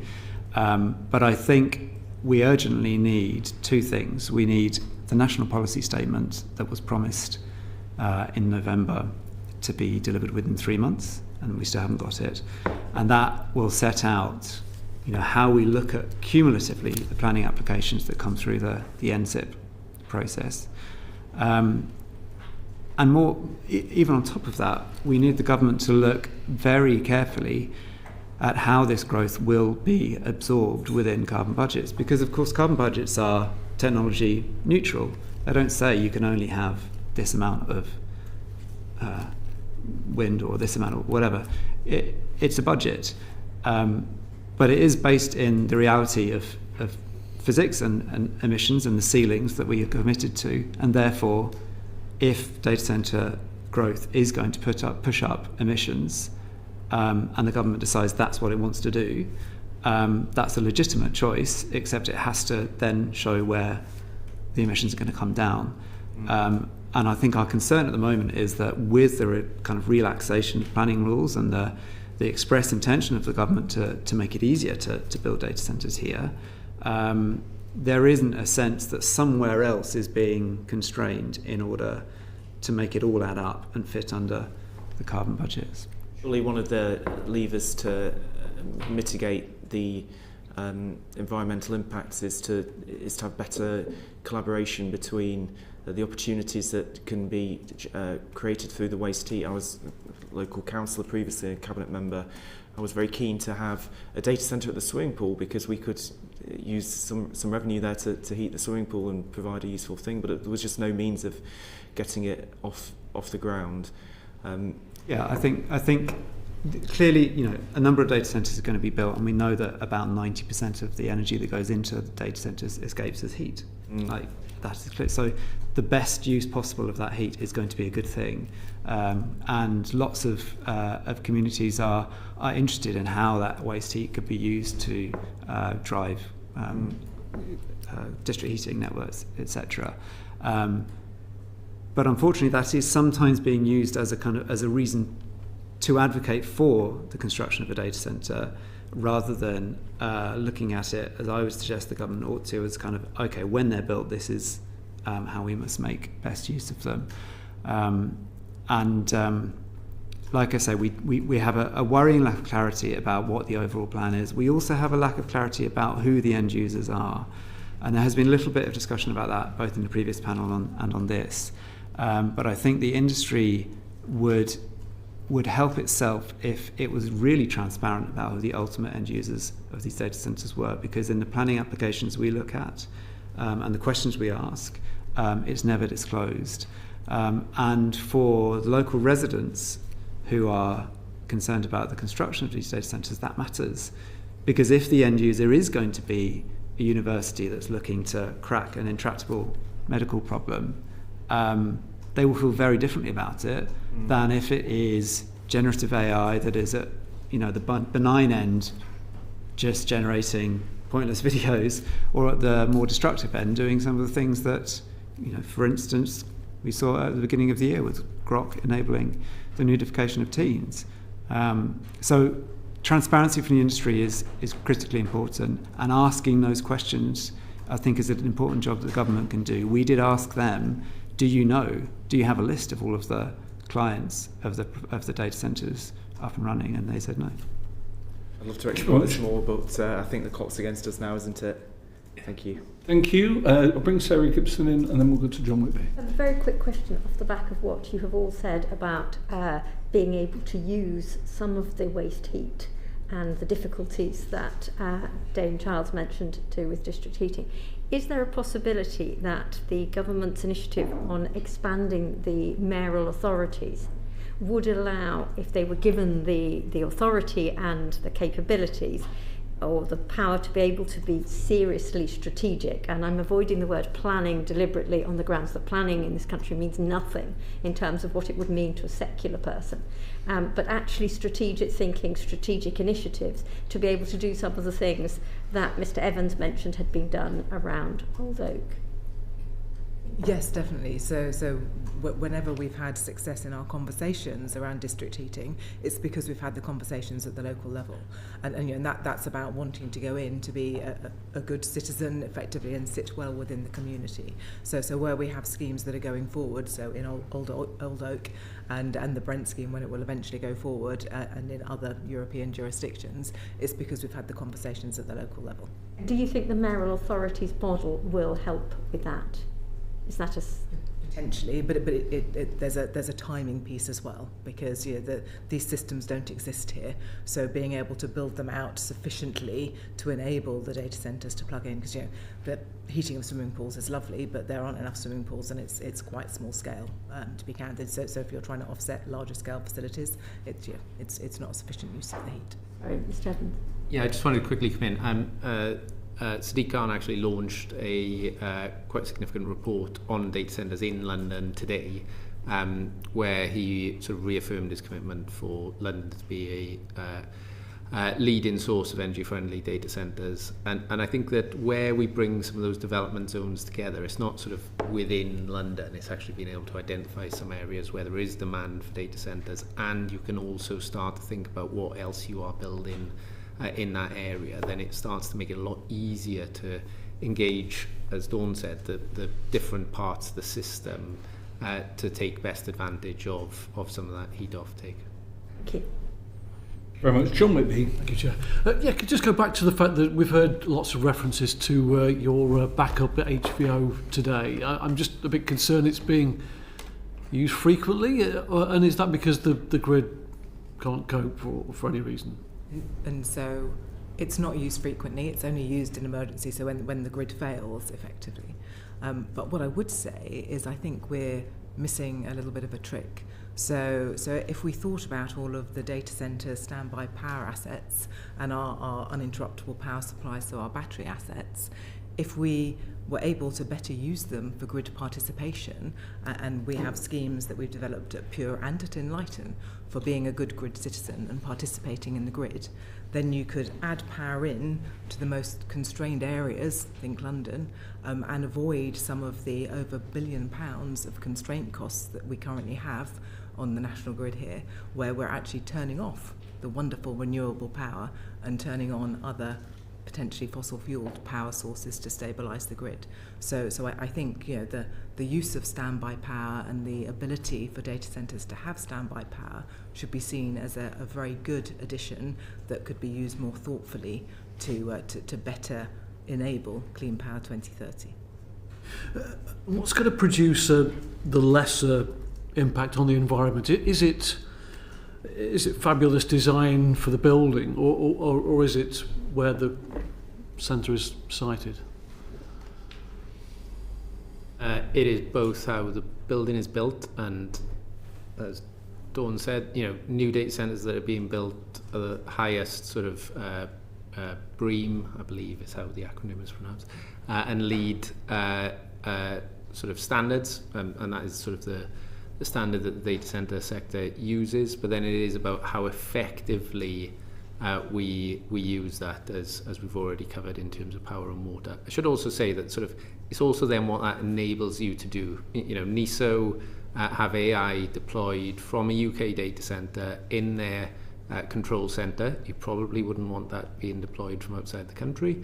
I think last year that saved them somewhere in the region of £25 million in grid balancing costs and several £100,000 in deferred carbon as well. So, it is also what the data centre then enables and allows us to do in other sectors to help them on their decarbonisation journey as well.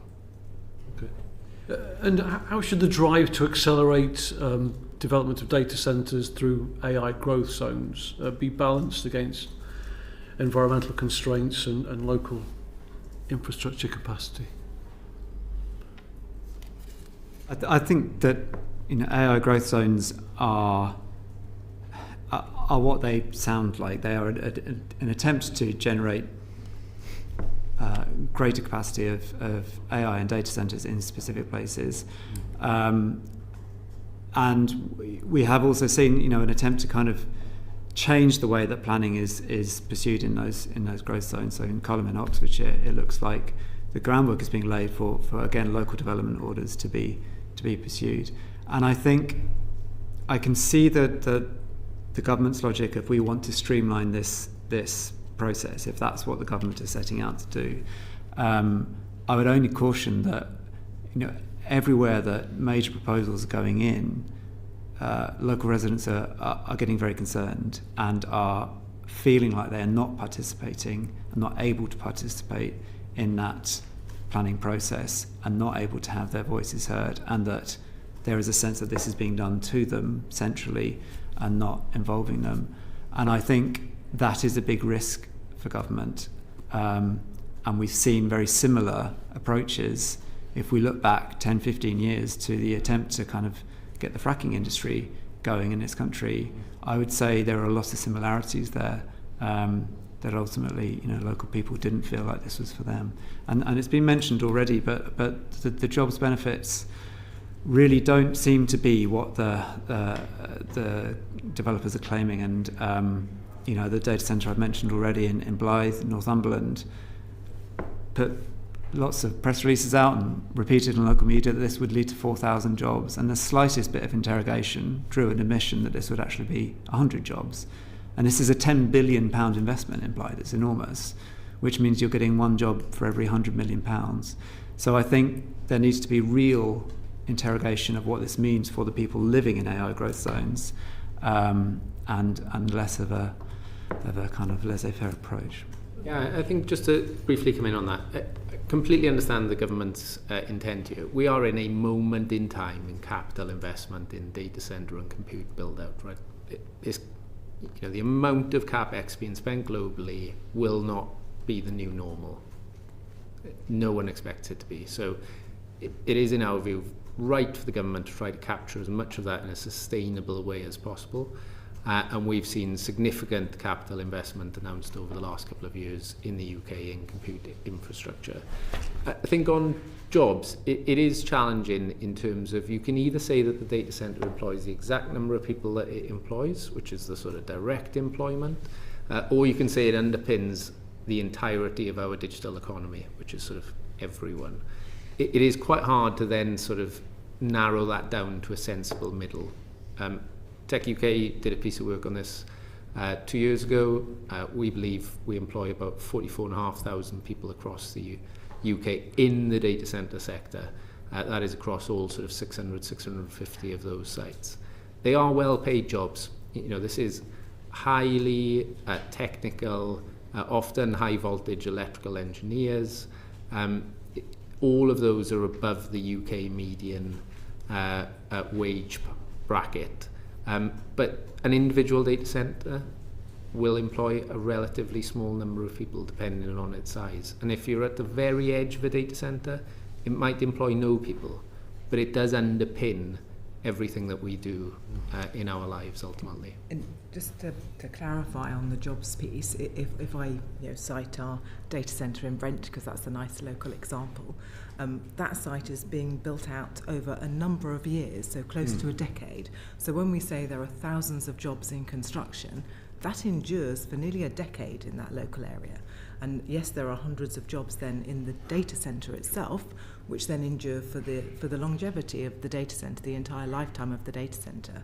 But don't forget the halo effect that then has on the local community, because for every job that's in the data centre, we're using local supply chain. So that is amplified. So yes, you could sort of be reductionist and say that the construction jobs don't endure. When you're building out these facilities, that's over a decade of construction jobs in that local area. So I hear that it's probably not as compelling as putting in a factory, but the factories aren't coming. Those factories don't exist anymore. So rather a data centre that's adding to the community than something else, I would suggest. And those growth zones, those clusters of data centres, is that where we should be deploying SMRs? I'll say SMRs. Look, I think there is, the sector is not united in its view on AI growth zones, I think it is fair to say. And that is partly because where we currently deploy a lot of our data centres, it is location matters, even in the digital world. Latency matters for a lot of the compute that we are deploying in the UK, so that sort of storage piece. You ultimately want to actually be geographically close to your customer. If you're doing fine-tuning of models and things like that, that sort of relationship loosens as you go. Some AI growth zones, it's hard to understand where that customer demand is coming from, but they are largely in areas where the grid is less constrained.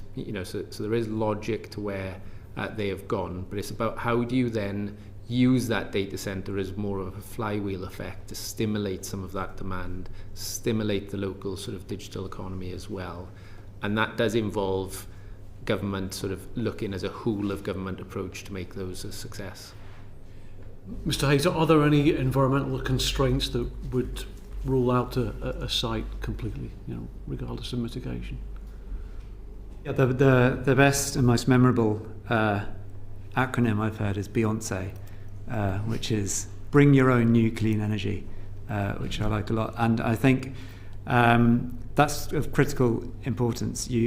I think we should be demanding of data centres that if you are going to be built in an AI growth zone or somewhere else, that you can demonstrate that you are able to pay for the construction of genuinely new additional clean energy that's near enough to be used by the site. It won't always be practical to build that on the plot itself, but near, so that we're not talking about somewhere at the other end of the country where actually those electrons cannot come through the grid.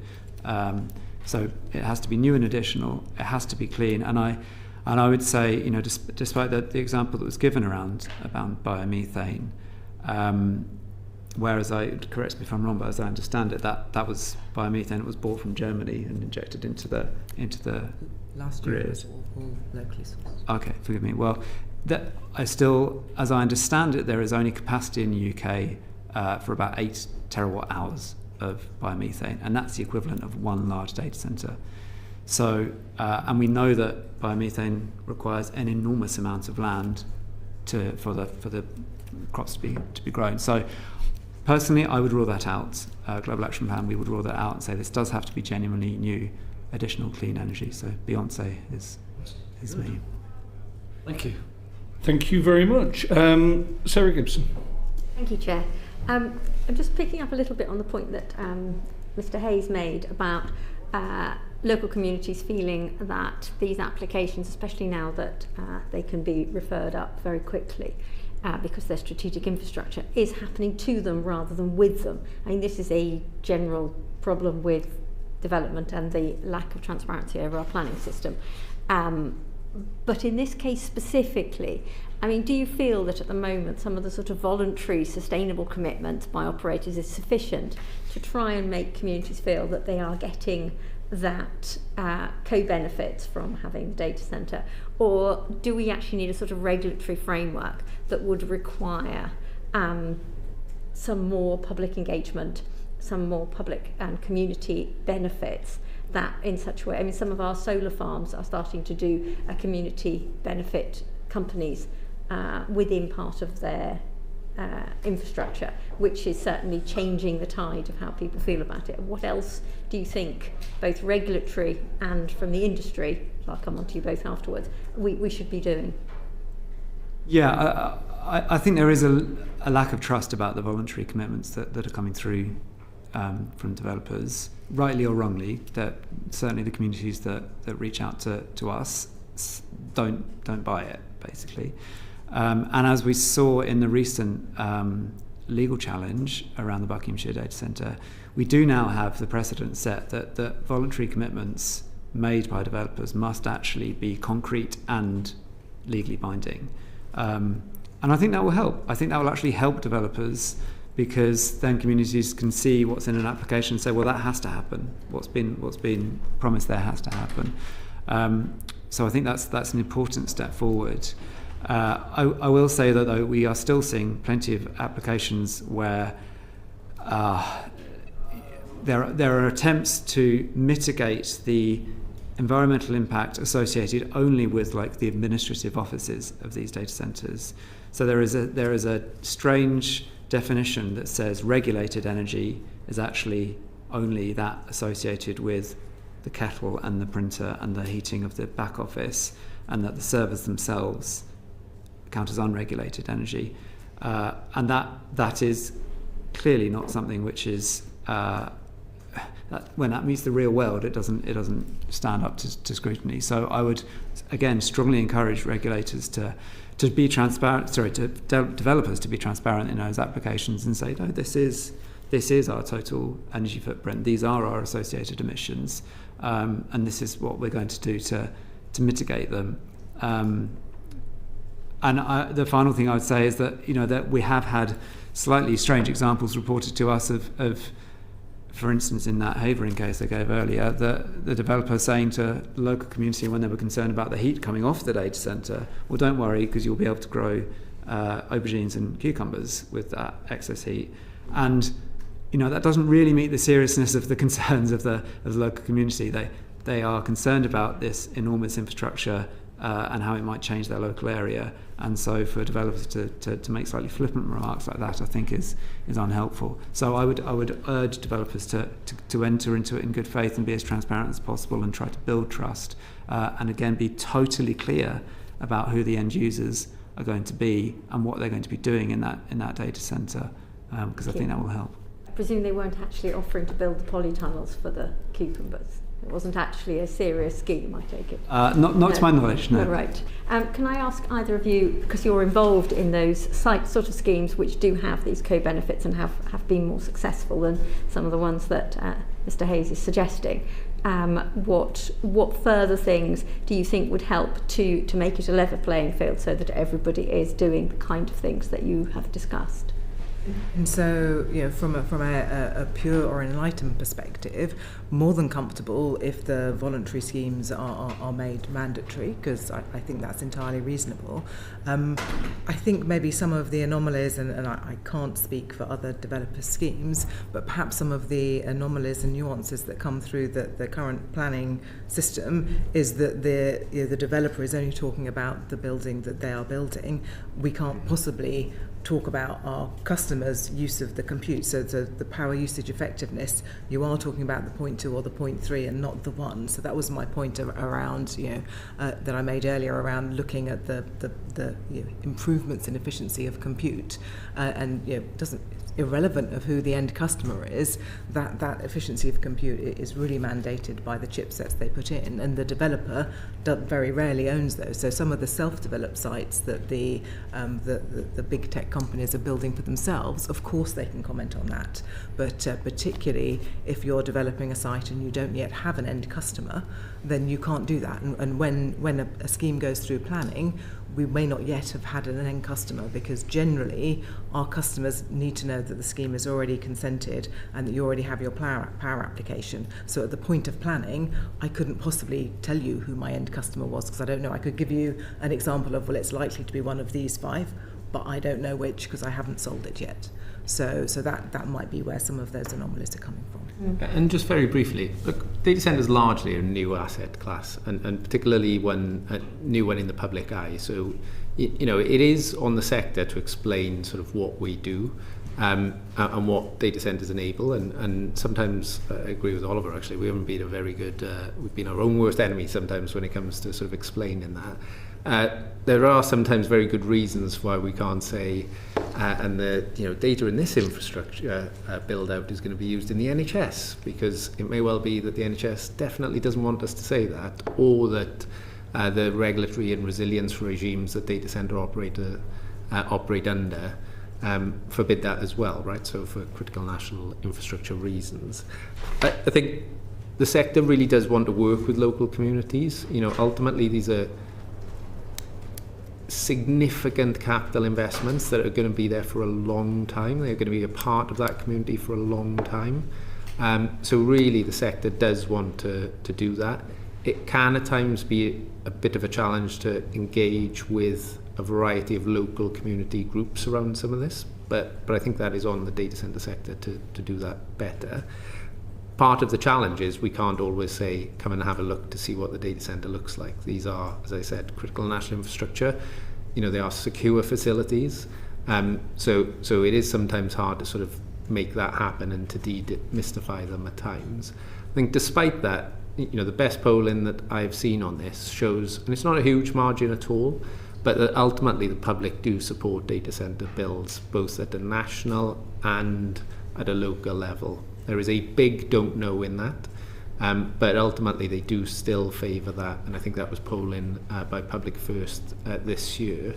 And they do it for 3 reasons really, which is they think it's going to create jobs, they want to keep data in the UK, and it's going to allow opportunities for UK tech companies as well. So those are the top 3 reasons.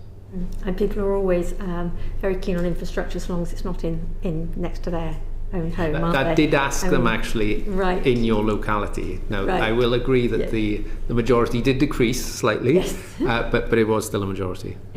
In terms of having sort of stronger regulatory offsets for local communities, you wouldn't think that was a detrimental idea, in that some of the local authorities' abilities to insist on better communication and engagement at an early stage would in fact perhaps be beneficial to all.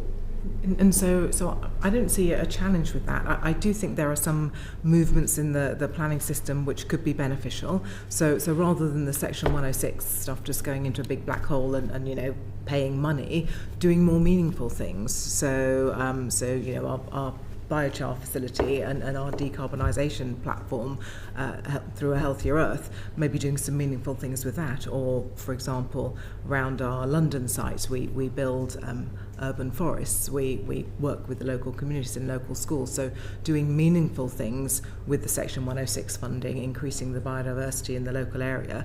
I think as a platform, Pure Data Centres Group are happy to participate in those things and make it more local rather than just giving money over that then doesn't necessarily see that community benefit in that local area. Yeah, so to see a direct benefit from the data centre rather than just something disappearing into your cash-strapped local authority. Thank you, that's very helpful. Well, Mr Hayes, Dame Childs and Mr Evans, thank you very much indeed for your evidence there. It's been an excellent first session, and we're very grateful to all of you for your evidence that we've heard. So we'll bring this session to a close. With thanks, this sitting is suspended. Order.